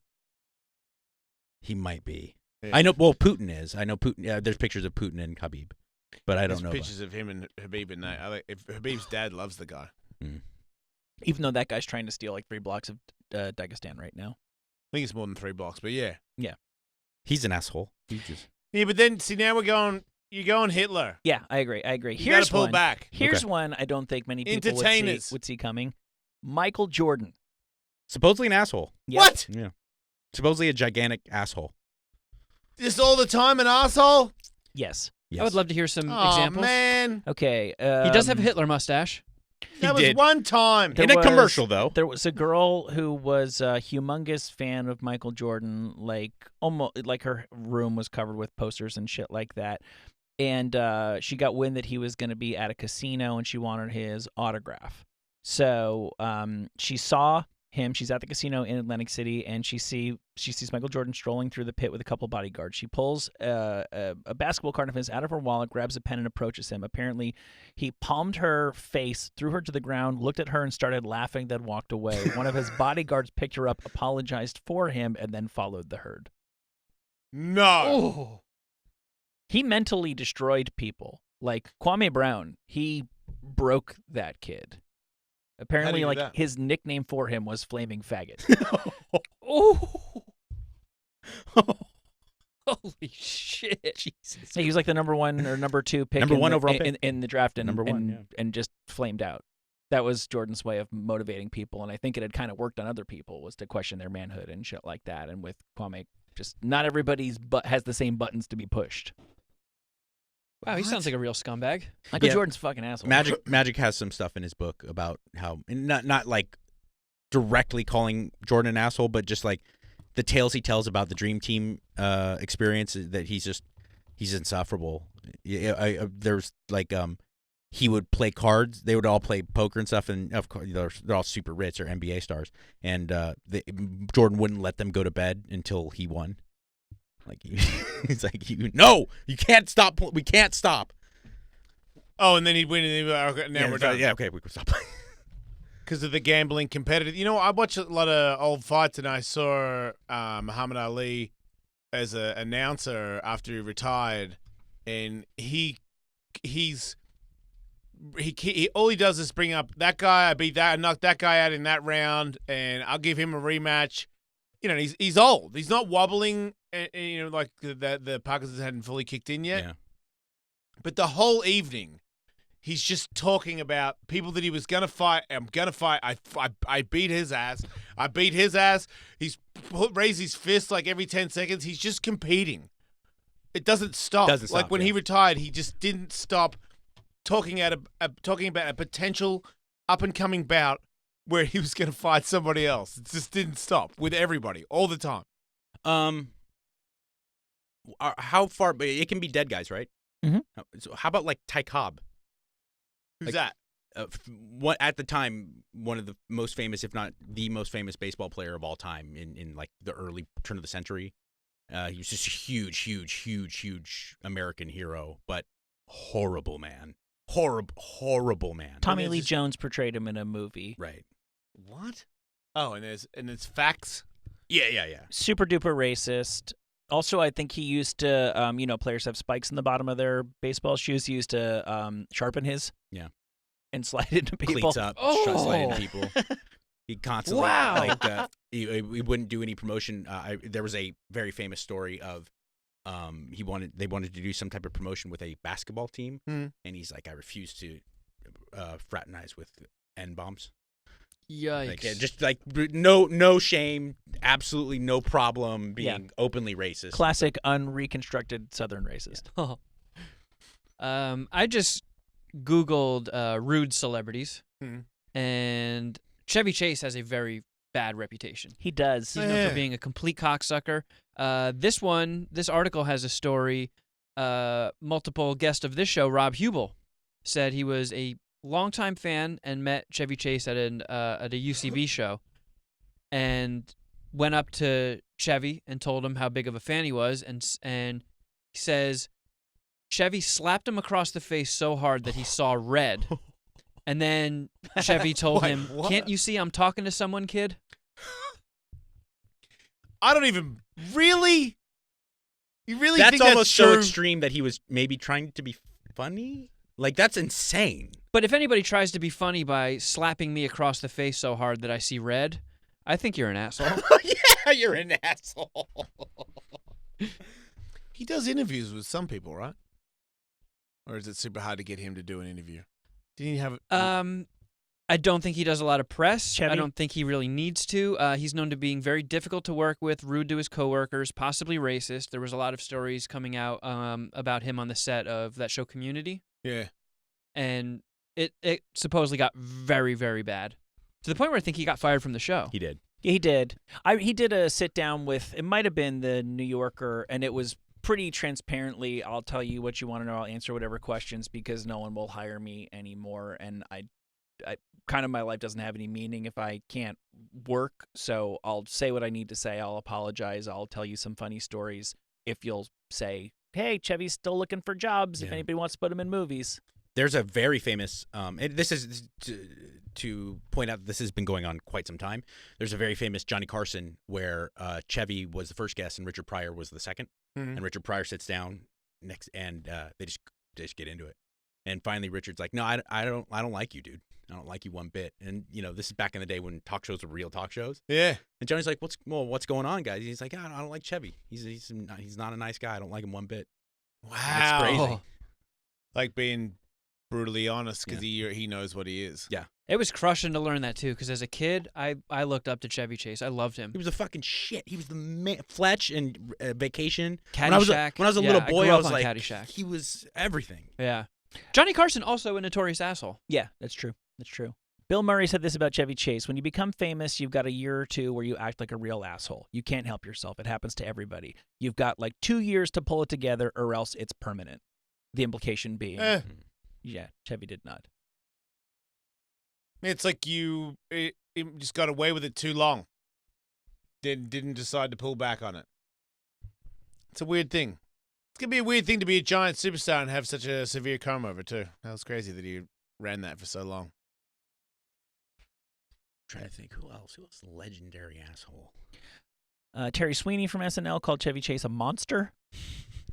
Man, I so want to see a video of him. He is believable that he's an asshole, though. Yeah, nobody wanted to get stuck riding in an elevator with him. I don't know what he was on or what was happening to him mentally, but he was just crazy. What? What? Just could not be annoying. Yeah. Man, how do you act? How'd Charlie Sheen do acting when he was just out of his balls on Tiger Blood? I have no idea. I have absolutely no idea. How do they go in action and he just does his job? Okay.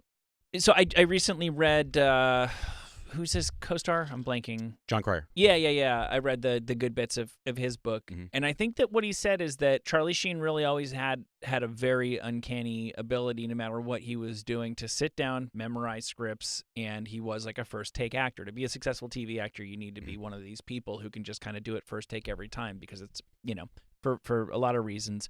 And he said that he leaned on that amazing ability that he could party and then he could sober up and he could learn the script and get in and do it. And then towards the end, there were retakes and tell me my line again and shit like that. Okay. So he had an amazing ability and even that ultimately betrayed him. Yeah, because he can't. It's insane that he could do it. Mm-hmm.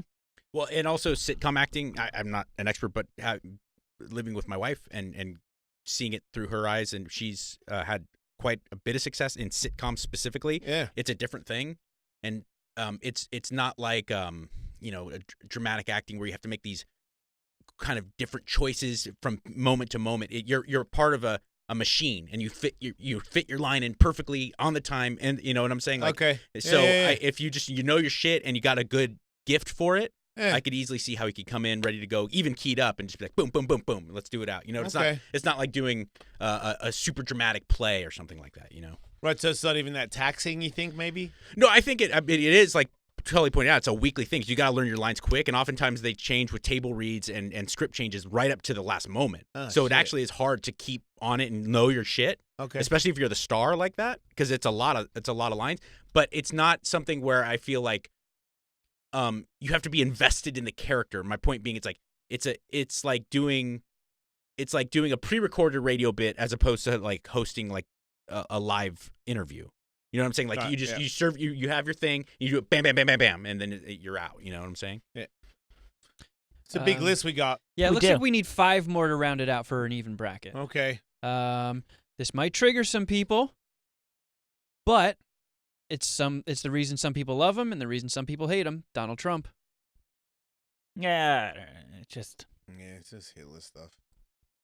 I think it fatigues people even to hear his name at this point. So it's like best to Do you want to put Johnny Carson on the list? Nah, I'm trying to look. Do we not have a single female other than Mariah Carey on this list? Oh yeah. Come on, who are the biggest female assholes in the world? I've heard a lot from people, and I don't want to get specific because I don't want to out people, but I've heard a lot like face to face that Chelsea Handler's kind of cunty. You know what's weird is somebody had a story where they were hanging out with her and they found her to be a delight, and I said that's weird because I hung out with her and I found her to be not interested whatsoever. Yeah, but I don't know. Maybe it was a different story. Maybe when she did the armchair with Dax, she was super into it and excited, but I didn't feel like she was. I was excited about interviewing her, and I felt like it was a total flat tire. I was like, oh, man, she didn't like me or connect or even really do anything. She just was like, oh, God, how much time do I have here? I felt like I couldn't get her to talk, you know? I had suggested that woman who was on The Apprentice and got fired. What happened to that? Omarosa? Yeah. Yeah, Omarosa is probably one of the biggest assholes I've ever heard of. What She's a about bitch. Naomi Campbell? What'd she do? She like violently attacks her assistants and Oh, stuff. yeah, She yeah, had a yeah. phone yeah. at one. Yeah. Yeah. Yeah, she's an asshole. Is this funny? I Googled biggest female assholes, and all I got is woman trying for world's biggest butt, the biggest ass in Brazil. How big can a human butthole be stretched? Is it a real one? No, the woman who's trying for the biggest butt. No. She's the Magnus Magnuson of assholes. Yeah, because I've seen the ones where they have this crazy injection thing, and it's out of control. It really is. That's weird. And now I put quotes on it, so I just get biggest female assholes. People just don't use the word for women. There are 3 results on all of Google. It's just for bitches, right? Biggest female assholes. You gotta put biggest bitch. Yeah, type in bitch and see It's if you like get- shrill. No one refers to men as shrill. Who the It's fuck it's is an sh- what is- exclusively? What do you mean? Andy Dick's totally shrill. What's shrill? I've always heard it as a female. I know what you mean. Yeah. Someone just called saying Roseanne Barr. But she's ill. I don't know if she's ill? She had a head injury, and that completely changed the way she was. Really? I don't think enough people put that out there. That's a big deal. Wait, was that before or after she sang the national anthem grabbing her crotch? Much before. I think this was actually before she even became a comic, and that's one of her family members, maybe her brother. Someone did an interview saying that they think that that's why she became a comic, is because after the accident she became impulsive and loud, and it was like totally. Oh, that's interesting. Because she followed a very unconventional path. She was already a mom and shit when she became a comic. Right. But she was put Wait, so together the crash enough made to- her be a comic? Same thing with Sam Kinison. A lot of people, his brother, who was very close with him, said that Sam Sam Kinison was a preacher. What? Prior to being Sam Kinison that we know, and he got in I believe a car accident, but some type of head injury, and then became a maniac. Wow. Yeah. That's crazy. It's nuts, right? It's totally nuts. I did not know that. Does that mean she goes not on the list? I just don't know if she's the biggest bitch of all time. She's not that bad, right? I mean, don't Will think hates her, but Will hates lots of people. That's enough, isn't it? How many more do we need? What about the Fire Festival guy? Who's the That's Fire a Festival? You guys Yeah. a fucking asshole. Yeah. Yeah, he's a good one. You want to put Ja Rule on there as well? No. He is kind of an asshole, but I don't know if he would immediately I'd be rather knocked off by Fire Festival. Yeah, guy. I'd rather have Irv Gotti than Ja Rule. I'm not backing. That's dangerous talk right there. You get murder inked. The Situation? What did he do this, man? He's just a dickhead, isn't Yeah, he? I guess. Chris he's just Jenner. Chris Jenner. She is an asshole. Yeah. She's a giant Mhm. butthole. What about that dude that says he talks to dead people and gets all those relatives to cry? Oh, John Edwards? Yes. What about the guy that has a channel on Sirius XM? What's his name? Radio Andy? No, what? Howard Stern? No. Ozzy's Boneyard. Ozzy Osbourne?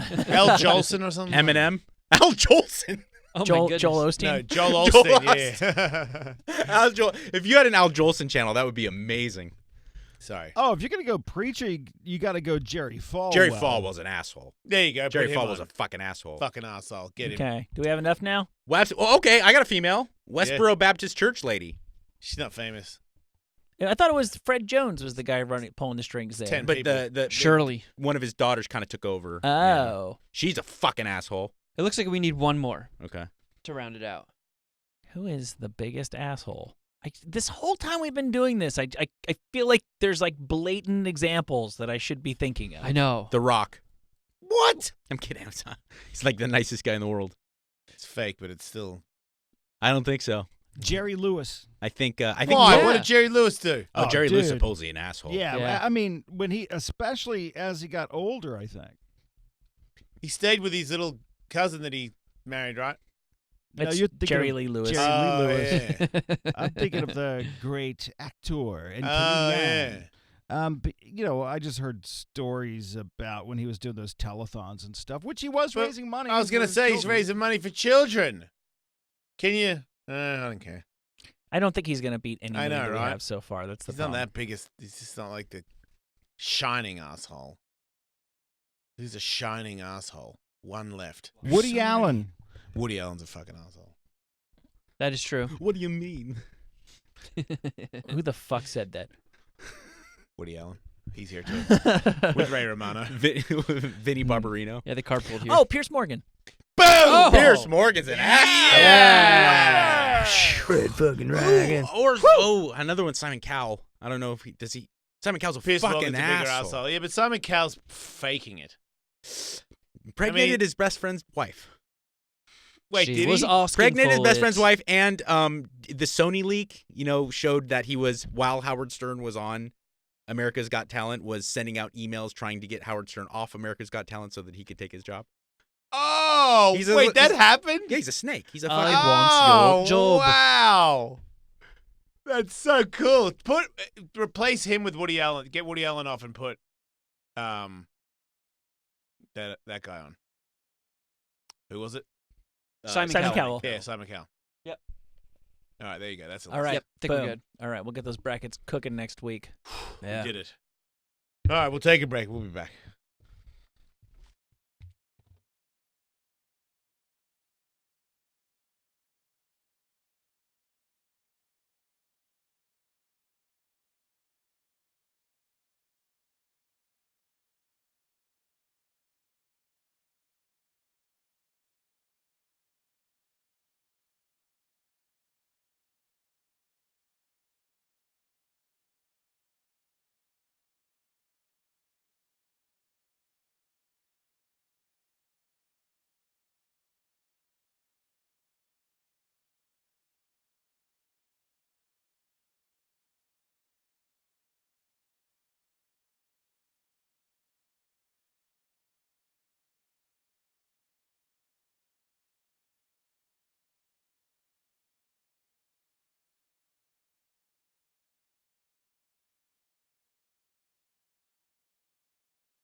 our filthy gut.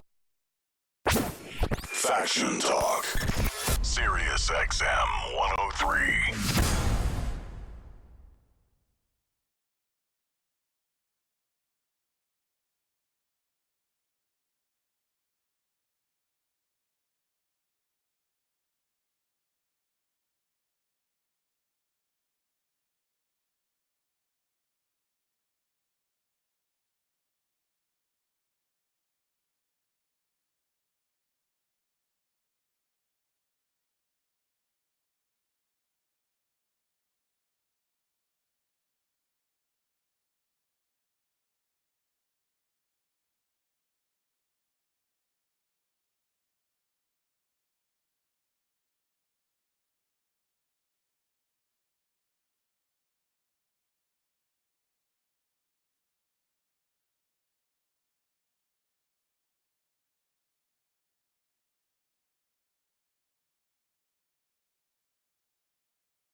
With Jason Ellis. Right after this on Faction Talk. If you don't know your numbers, you don't know your business. That's the problem growing businesses have, all because of the hodgepodge of business systems. This is salsa music. It's cool. One for accounting, another for sales, another for inventory. If that's you, you know it's a mess and it takes too much of your time, too many resources, and it hurts your bottom line. You need NetSuite by Oracle. It's a cloud-based business management software that gives you visibility and control that you need to grow. With NetSuite, you save time, money, unneeded headaches, management, sales, finance, accounting, orders, and HR instantly from your desktop or your phone. That's why NetSuite is the world's #1 cloud-based business management system. They're the greatest in the world. And companies use NetSuite grow 3 times faster than S&P 500 Right now, NetSuite is offering valuable insight with a free guide, 7 key strategies to grow your profits at netsuite.com/Ellis. That's netsuite.com/Ellis to download the free guide, 7 key strategies to grow your profits. netsuite.com/Ellis. We are filthy, godforsaken animals. We're Vikings of radio, man. Jason. Ellis. So earlier in the week, we were all enjoying a tweet from a guy who had not been on my radar, but I think Kevin was aware of, and I can see that Jason, both you and Mike Catherwood follow on Twitter. I'm speaking of Tony Michael Johns, one of the great players. We're pretty excited about this guy. I see a lot of potential. I think this kid's hot right now. He's hot. Great American. Bennett's got a video that he had posted on Twitter. This guy's fun for everybody. Like deadass though, like breakups are hard, don't get me wrong, ladies and gents, playboys and playgirls. Woo! Breakups are hard, but you gotta realize, for a sexy Italian boy like me, the most fucking drop-dead gorgeous guy in this motherfucking state of Utah, if I can get any girl in this state, deadass. We are out of here. No shame, no game, baby. You want that old bull or that young buck, baby, because I'm that young buck. We are out of here, deadass. Woo! Okay, deadass and woo are the coolest things ever. I don't know if I could hang out for an entire dinner with the guy, but I definitely think that I could enjoy a conversation or two before I had to go. I don't know if I could hang out for an entire trip to the urinal with that guy.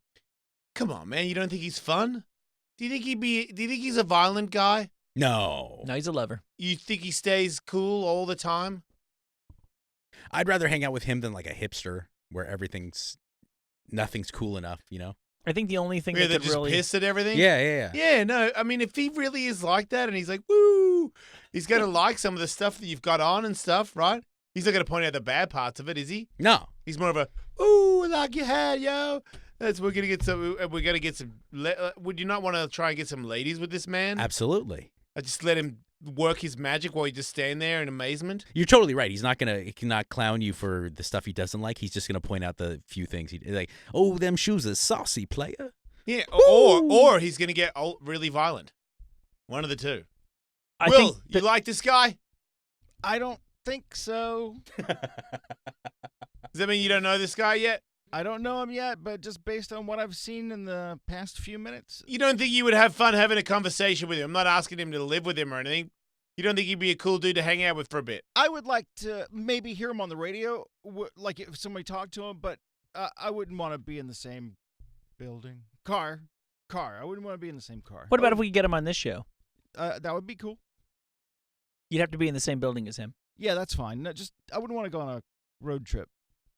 I don't want to go on a road trip with anybody. He puts his phone number on his Twitter. Is he in the back of the car or in the front of the car? I think he's in the passenger seat. I think he's in the passenger seat with it so reclined that it looks like he's in the back seat. I think you're Is right. that what it is? Did he wax his eyebrows? How violent do you think he would get if you confronted him with a photo of what he looked like before he did all of these things to his face? Pre-tan, pre-eyebrows, pre-hair job. Pre-cheek implants? Come on, cheek implants. Can't he just have good bone structure? Where does he get money for cheek? Who gets cheek implants? Him? I don't know about that one. Color contacts? Okay, so is he real? Lipstick? Is there any way we can get a hold of him or no? He puts it, like Tully said, he puts his number right there on his tweets.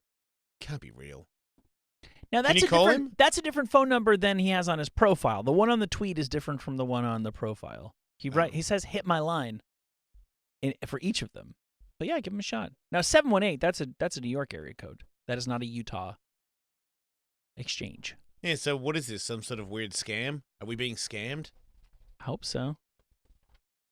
I don't know. I want this guy to be genuine. Mike Catherwood, you were fingering the television. Yes. Sorry. I was a big fan of the weather girl that just popped on. Not much of a difference between you and Rudy sometimes, Mike.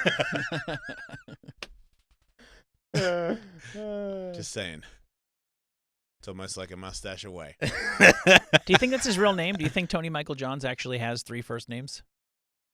Yeah, because they always no, say this whole thing is a big scam. He's not real. You think it's like a Hard Rock Nick thing? No, I think number not in because service. Hard Rock Nick thinks he's really. That's what I'm saying. I him. think it's kind of a joke, but also I think he thinks he's awesome. I don't think Tony's real. I think he dresses up like that. Although those eyebrows are permanent. You're not switching that on and off.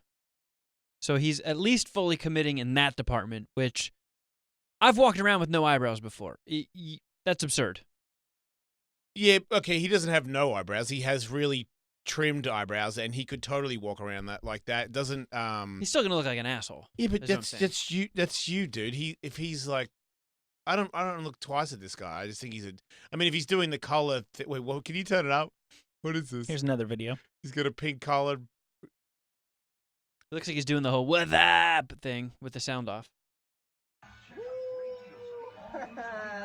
I'll be getting these girls, baby. You know what I'm saying? Oh, wait a minute. I might have caught something on that one. He might be a gay guy. Oh, that's strongly in play. I don't think there'd be a lot of people arguing with that. I'll be getting these girls, baby. You know Yeah, he what might I'm be trying to find himself. That's where the video just stops. Yeah, It's an that's the awkward entire post. that's the entire video. No, a guy who looks like him, if I were to encounter him in the wild in Los Angeles, it would definitely be like in Boys Town. I would expect to see that guy. I feel like this is some weird catfish sort of. What's the dude with the shades that lifted weights for a little bit? The rapper. Riff Raff? Yeah, he's like a riff raff. That it's a gimmick, but I'm not even sure what the. I don't think it's real. Whoa! Are Cheetos gonna be in a chicken sandwich for real? Yes. Nah. You don't want Cheetos. Like, I would take one home and then put my Cheetos in it. But I don't want you to put your Cheetos in my burger. You don't want them touching the Cheetos? I just feel like if you put Cheetos in a burger and then you wrap it up and then you give it to me and then I open it, then the Cheetos got soggy. Oh, no doubt. Yeah, you don't want to take that to go. You got to eat that Cheeto the That's second what I'm it saying. touches. It touches patty. Really, the better move would be to buy the burger and get a bag of Cheetos. Yeah, or just eat it at the restaurant. Is that what they call those places? Technically, yes. Okay. We have a game to play? Yeah. We do. We don't have much time. Oh, we don't have much time either. Will, wait, you've got Tony on the phone? Tony's on the line. Oh, fuck yeah. Tony. Yo, what's up? Hey, man. This is the Jason Ellis Show. I just, found out about you. I saw some videos. And I'm like, this dude's the coolest dude ever. And then some of my friends are like, you're not cool. And I'm like, you're fucking haters. Hey, first of all, are you real? Like, that's really you? I mean, honestly, man, I'm just a party animal. You know, I love to party, and you know, when I party, man, I make, really bad, decisions. You know, when I, on my Twitter, Tony Johns 3 zeros. When some of my sayings like "woo, we up out of here," yeah, I was I was really highly intoxicated. But I mean, I'm all fun and games, man. You know, it's Are you a recovering addict or are you high right now? No, man, no. So I'm not. I don't mess with drugs. You know, every now and then, I'll do a little bit of, white girl, but. Other than that, man, I just like drinking, having a good time, Is white girl Molly? No, it's cocaine. Yeah. Oh, okay. Little coke's not drugs. And so you do a little bump every now and then. But are you a ladies' man, or is this more of an image to become a ladies' man? I'm 100% ladies' man. You know what I'm saying? A lady a day keeps a doctor away. And you've got the phone number, so did the ladies hit you up on your Twitter? Like I'm calling you, that they hit you up and say, hey, I saw your video, you're looking pretty fine, and then they hook you up, or what? I mean, honestly, man, I have had some of the most beautiful women, reach out to me, talk to me, whether it's, Snapchat or texting me. I mean, dude, ever since, my one video went I think it's almost at 9 million views right now, man. It's wow. Dude, I've had so many girls send me nudes, thong pics, Nice. And you're in Utah, yes? Yeah, I'm in Salt Lake City, Utah. Yeah. Why are you in Utah, and why do you talk like that in Utah? Yeah, so I originally was born in Brooklyn, New York. I moved out here a couple years ago for a girl, believe it or not. Love. Yeah. Her dad didn't really like me, because her dad was a bishop, and they were, on a business, trip, just, having some fun. The husband and the wife, and they both come home early, and her dad actually found me, banging the daughter on the parents' bed. The preacher's daughter. This guy gets down. The preacher's daughter, bro. And he wasn't too happy. I wasn't invited over to their place no more. So, but it doesn't really matter now, right? Because now you get the video. Everyone's calling you, and you're available.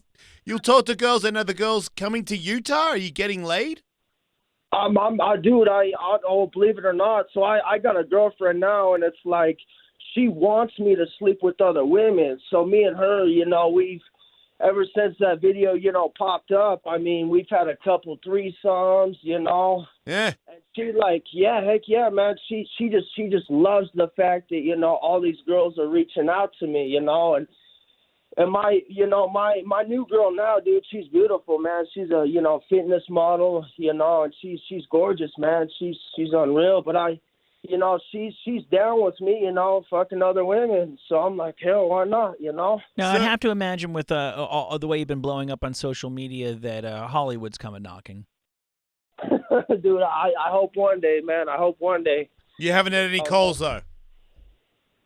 Wait, what? Would you be interested in doing like some commercials or some television?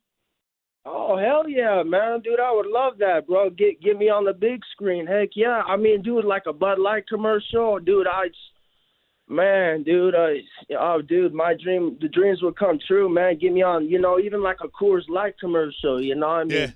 Well, if you have to. Let's talk about your eyebrows a little bit, because I used to trim my eyebrows a little bit. You gone pretty far with them. Is that you and your friends all have the same kind of eyebrows, or is that just your shit? No. Check this out, bro. So this is what happened. So one of my ex-girlfriends, she wasn't too opposed. So she found out, I was, sleeping around, and I actually cheated on her with one of her very, very good friends. Yeah. And I was, I invited her over, it was like 2 a.m. She was like, Tony, I need a place to stay. I'm like, all right, come through. So I didn't realize, that was probably the worst decision of my life. See, she actually shaved my eyebrows when I was asleep, and she shaved the back of my head. Wait, but why do you have your eyebrows still shaved? No, they're not shaved no more. They don't look like that anymore?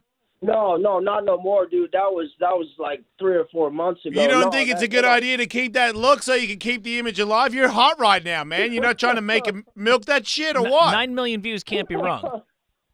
Dude, no, man. She shaved them pretty good. I mean, in that video, I mean, they look a lot better than like what they were. Like, they were no joke. I was like, there was a couple, couple hairs left on my. Oh, yeah. So, I mean, are you tanning still? Yeah. I mean, every now and then, I'll hit so up. You still do that? Do a lot of people? Yeah. Do a lot of people now that you're kind of famous? Are people accusing you of being a little bit of a homosexual potentially because of your tanning and your eyebrows? Do you get that? Oh, dude, I get offers. It's really weird, man. See, I love women, right? But I get offers from guys all the time. They're like, dude, I'll pay you $10,000 to, suck your cock or whatever. And you won't do that? Oh, no, man, no. All right. Do you, sounds like a win-win to me. Pretty good deal. $10,000. Holy cow. Do you groom your bunghole? Dude, no, man. I've had a lot of offers. I mean, guys offer me money all the time, send them nudes or, Man, you won't do it. I won't, man. I respect that, but you don't have anything. You don't have a problem with the gay community, though, right? I love the gay community. I love them. I mean, you're just a straight guy. That's all. Yeah, no, dude. I love the gay community. Just I respect that. Gay people are some of the happiest people, man. I agree. I'm super gay and happy too. Tony, are you in Utah working, or what do you do? Yeah, I'm a used car salesman. Sick. Man, I would buy a car from this dude. I agree. So, do you think you'll ever get tired of tearing through Salt Lake City and want to start slinging some game in the Big Smoke? Good question. Back in the Big Apple, I mean, probably. I mean, when me and my girlfriend break up, like, well, I'll probably go back to New York for sure. Right. But we got to get you on the show, dude. We'd love to have you a part of the show. I think you've got a good angle, and I want to see. Do you post more videos, or what? Is this just like a big? Are you going to come with another video, or your eyebrows going to be sharp, or what? Is it over? Or what's coming next from Tony? I mean, the next steps, man. I mean, honestly, it's I got a kid on the way, so I mean, yeah, man. I'm trying to sim down, the party life and whatever. So I mean, honestly, there might be another video coming up. I do a lot of my videos when I'm extremely intoxicated. So. Right. You like to lick pussy, it seems, in some of these videos. Oh yeah, oh baby, yes sir. Do you bleach your teeth? No, I just keep really good care of them. I get them cleaned once a week. Yeah. Wow. Well, once a week. They look great, oh my man. Goodness. They're shining like a motherfucker. You're living large. I appreciate you being on the show, dude. Best of luck with your career. I think seriously you should sell some T-shirts. You really need. I mean, you've got a kid on the way. You should franchise yourself because you're hot right now. Yeah, dude. you got to merch up. Yeah, merch up. All right, thanks, you guys. All right, later, mate. There it is. Tony Michael Johns. One of the greatest. At Tony Johns 000. I can't believe I just had that interview. It's like Howard Stern got Russell Crowe. I got Tony Michael Johns.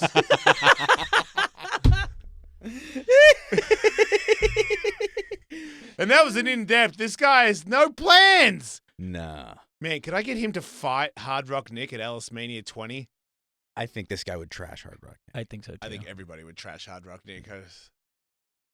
But yeah, him that would fighting be the ultimate card. Somebody, it's a hop and skip from Utah. Yeah, we got to get him on the show. Or I mean, if he's selling cars, we get him a spot on the show.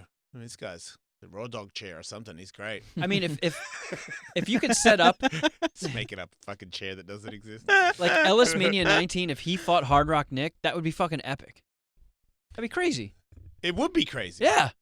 Just not gonna happen. I just don't think. I know. I honestly don't think you can get Hard Rock Nick to agree to it. He says, no, but he says he it's is nice he says he is 6'4", and although I'm skeptical about many of his claims, I think that part might actually be true. Really? Yeah, but Hard Rock Nick says he's 6'6". No, Hard Rock Nick said he was 5'10", and the reason I remember that is because I was in the room and I you go, were 5'10", "No, sir, I'm 5'10". He stood next to you. He was like 6 inches shorter than him. He's like, oh yeah, okay, maybe I'm not 5'10".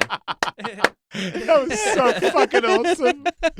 That was like the fucking sweetest thing ever that no one on the radio actually really caught, but it was still this flat out, like all the other ones where we were like, well, look, I can't hold your bank account in front of me, but man, you just stacked on some inches, bro. Oh, there's Hard Rock Nick. What is it?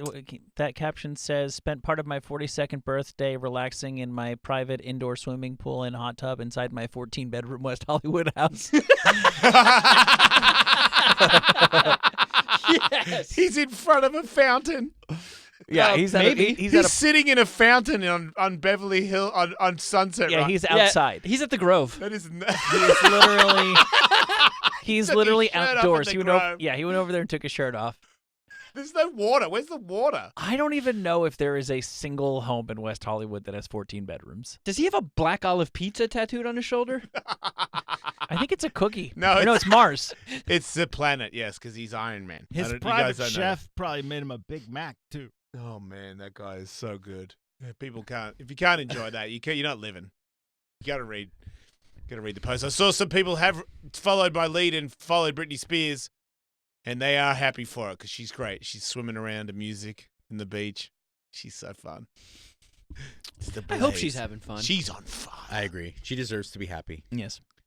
Leave Britney alone. After all these years, still leave Britney alone.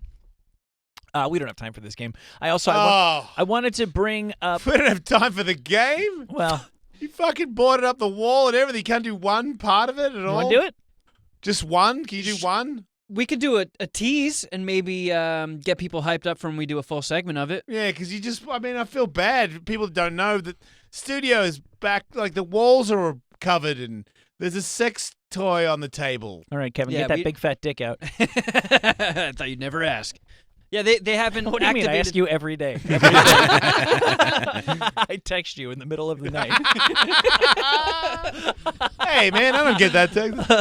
So yeah, they haven't activated we have giant windows in the studio now, and they are supposed to have a button that frosts them over so we can get down in here. They haven't done the frost button yet. No, yeah, so I don't know that we get down. I set up some banners to sort of block the view so we don't bum anybody out, and taped up the windows.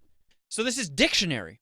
It is Dictionary. It's Pictionary with a dick. Get it? So you get it now? We have a strap-on dildo that has a big fat Sharpie taped to it. Yep. And I'll try it out. I'll put the strap-on and I'll try and draw a picture for you guys to try and guess. Only using the fake penis. If anybody wants to see what he looks like, it's on YouTube. Yeah. Jason Ellis. While you get that going, this Justin Bieber Tom Cruise fight took another step towards possibility. I mean, this is the only of all the dumb things and the rappers with the face tattoos. If this happens, I gladly accept Technician on 9 or whatever. Fuck you, dickheads. I accept all of you. If it all boils down to Tom Cruise ends up boxing Justin Bieber, I'm okay with all of this bullshit. So, I mean, I'll fucking dab. I'll dab. If you, and I don't mean the bong. I mean, I'll do the hand thing. Yeah, I'll plank. If you dickheads fight each other. So, literally, when I saw this story, I'll buy a pair of Yeezys. I scroll back up to make sure that this didn't just come out on April 1st of last year and I missed it because it seems so far-fetched. TMZ is reporting that last Friday, a week ago today, Ari Emanuel, who's like the guy that Jeremy Piven was basically playing in Entourage, the co-CEO of William Morris Endeavor, the company that owns the UFC, called Justin Bieber's manager, Scooter Braun, and then conferenced in Dana White. Ari said, this is an epic fight that needs to happen. Dana chimed in that he was 100% down with it. Scooter then made it clear Justin would absolutely fight if Tom Cruise wanted to do it. Mind you, we had already heard in a separate story that Tom Cruise's people, according to Dana White, reached out to him and said Tom would totally do it. So that's where this stands. That's the one piece I don't believe. Okay. I don't believe Tom Cruise has any desire to. Okay, do let it. me clarify. Please, Tom. I'll go to the Scientology church for the day. If you win, I will. You can stress test me. Yeah, you can do it. Yeah, put the plates on me or whatever it is. I'll read your books, Flying Saucers. I don't give a shit, man. I'm in. I'm down. I believe it. If you knock him out, I'll actually go to the church and read a book because I'm like, what is the secret? I'm lying, but do it. Yeah. No, I want to clarify a little bit. Dana White said that some people that he thinks are really close to Tom reached out and said that they thought that it was a realer thing than he might have initially thought. So it wasn't exactly like Tom Cruise told his agent to call Dana White and say, make this fight happen. But for all the dumb things that the internet has gotten behind and, you know, this one needs to happen. Petitions and GoFundMes and what have you, why isn't there an outcry in the streets for this fight to It would happen? be the biggest event ever, period, bar none. Ever. Yeah. Ever. Fuck yeah. By far. Yeah. Conor McGregor, Mayweather 2, who cares? Yeah, people, we can't make them do it, but we can make them say no. I don't want this to just go away. If they don't want to do it, they don't want to do it. Yeah. That's their right, but we have to put the pressure on them and let them know how badly we as a public want this. It's going to shatter me if Bieber wins. Like when I go and see Mission Impossible 7, I'm going to, like, Tom Cruise is like fighting on a helicopter against a bad guy, and he'd be like, well, I don't know how believable this is. He got his ass beat by Bieber. I respect that you have passion for some fucking stupid movie, but I cannot lose. I cannot lose. No, no one can. If they punch Fucking each love other Tom in the Cruise. face, I cannot lose. None of us can lose. It's just a giant win. You give them the money on the app, they can diz it, ESPN it, fucking up your ass. I don't give a shit. I'll give you all the money. Just make them punch each other. Right. I don't care. America. Do the whole thing. And make them all pumped and jump up and down and You know get they're playing coaches and Oh, trainers Canada. and steroids and make them do everything. Make it because it's those two. It's the greatest thing ever. It'll go for like 2 minutes. Not if they train. If they train, it'll go for 2 minutes. Yeah, that will gas out. Adrenaline dump. How are you gonna? I mean, you don't want it to go too long because it'll start to unravel and you'll realize how dumb we are for being here. You want a shot to land. You want a shot to land on one of them and they get put down. That's what you want. It's gonna be very hard to do though. They're not very big people. No. It might go the distance and it might be like this weird little cat scratch jumping around thing. I can see both of them having good cardio though. Right. I think you would. We honestly have but that's more. bad. We have more insight into this than most people would because we've seen so many different varieties of Ellis Mania fight, and yeah, I think they're gonna be at the very least of the the Sam Shocker variety where they put the work in and there's no quit in them. Yes. Yeah. Giant punches landing on both of them. They got to wear no headgear. Fuck that. You got to get pro. You know what I mean? Like Conor McGregor. No headgear. If it's gonna be in the UFC octagon, you can't. It can't be UFC. It's boxing. They're not going to MMA true. fight each other. Right. Go ahead, Kevin. You got that big fat dick. We don't out. have much time. I do. Thanks for noticing. You're ready to go. You're going to draw and we're going to guess? That's right. Let me head over to Kevin's mic so I can get a look we at this. can't see anything. So I tried just testing it out just to see the mechanics of it, and this is really tricky. This penis wobbles all over the place. So it's very hard to control. You think it's going to be difficult for us to catch what you're doing? Maybe. I'm confident in my ability. I always wondered why people don't want a slightly firmer strap-on. Yeah, a little more turgid. I actually, man, I'll do it. It's a Jason Ellis show. I recently had a little bit of a session, and I don't do it very much. And Katie gave me like the container full of dicks to choose from. And because I've started to play with them a little bit, I was like, I'm going to go for the harder one because, yeah, the wobbly thing is like some sort of nightmare to get it in. And then it's like, now I know what it's like when you having sex with somebody with a whiskey dick. Right. It's not cool. Yeah. But if it's too hard, it's a bit painful. Yeah, just a little bit firmer than this is all I'm saying. All right. So he's got his clue. Yes, he does. He's getting way too happy with that dick. You got to calm down, champ. All right. Are you guys ready? We're ready. Yeah. Okay, here we go. All right. Nobody guess anything. Dick. All right, he's doing a circle. I. Oh, man, that dick wobbled big time. Yeah. It's like almost, if you watch his hips, it might be easier to tell the story. Yeah, I can't see a goddamn thing. Move, step back for a second. It's a cookie. Wow, it's this a is pizza. hard. Pizza. Lake. Is it a cloud? Barbecue. He made the circle, and now he's just making nonsense inside of it. A salad. Prolapse. A bowl of dirt. Do you need a new sheet of paper? Wait, what? Is it a chocolate eclair? You feel like you've made the drawing as well as you can. Is it a cake? Kind of. Oprah. Is it a war? He's drawing a line to it. Maybe. Is it a soup? Oh, is it like a pie? It's a food thing because he's drawing a fork. Yeah, and he said kind of. That's why I said pie. Oh.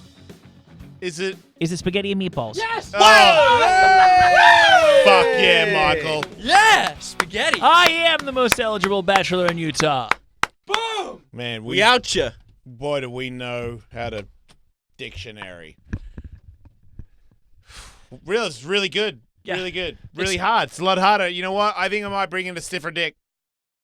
It is. It's tricky. This is tough, but just on that one example, I feel like I really got control of things. Oh, you think you started to get control of the dick, and you think you could draw better now? Because that's a really bad spaghetti meatball. Yeah, I mean it's a good item. Should to we draw stiffen it that's up or sloppy. I don't know. Do you want to try just? Nope. Nope. It's Friday. I'll probably end up wearing one later, but no. If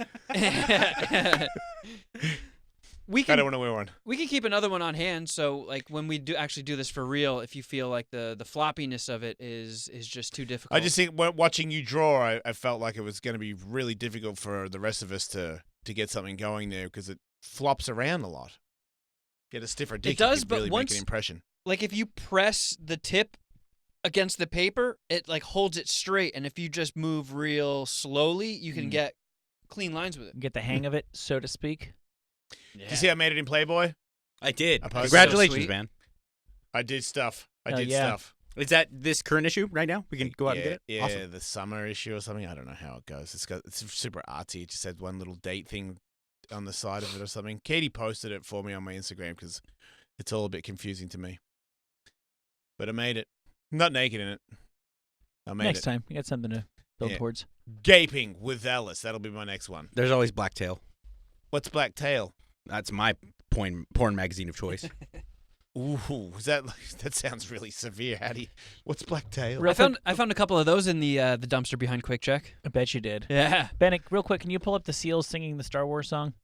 Yes! Wait. Yeah. The you heard singer me. seal? Oh, you heard me. No, or no, an no, actual no. seal? Seal. Navy SEAL? Yes! Gray Seals. They can sing. Kind of. I love seals. Who sings better, seals or a seal? You be the judge.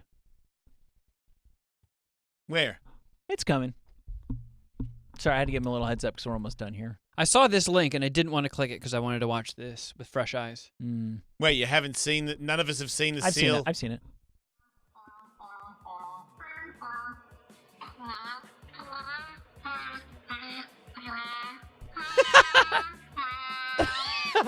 Wait, did he just copy her? Yeah.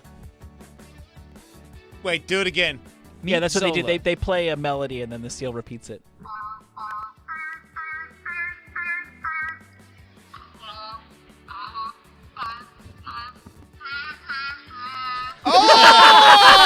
Oh! Yes! That's so fucking creepy! He knows. Why are you playing music? I think that's in the video. Oh.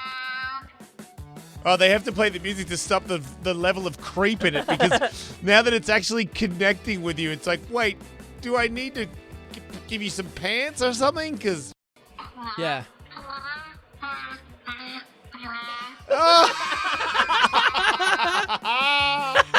It's the fucking craziest thing ever, man. Awesome. He looks really stoked too. He Looks knows happy. what he's like, I sing your song, you fuckhead. Watch me do it. Fucking ha ha ha! Bam! And then he goes to the water. I'm done. Fuck yeah! I'm done. Back in the I pool. love that guy. Seal out.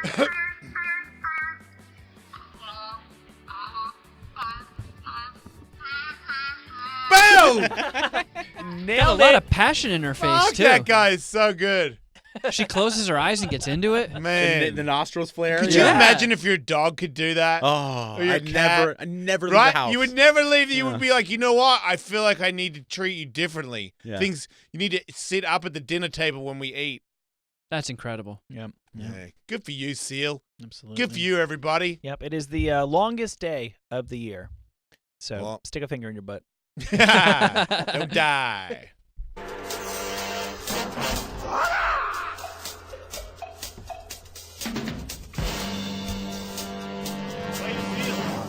The king of the afternoons isn't just on the radio. I've been all around the world, and no one's ever told us how many M&Ms they can fit in their foreskin. Stay informed and catch up on all the behind-the-scenes footage by following them on Instagram at Wolfmate, at Tullywood, Oh, yes! Did I get it? No. at Kevin Kraft, and at The Jason Ellis Show. Oh, God, he's going to spin. Oh! You should definitely snowboard for sure. You will be a sick snowboarder. The Jason Ellis Show is also available whenever and wherever you want it, on demand with the SiriusXM app or on your computer. It is mind-boggling. What's going on?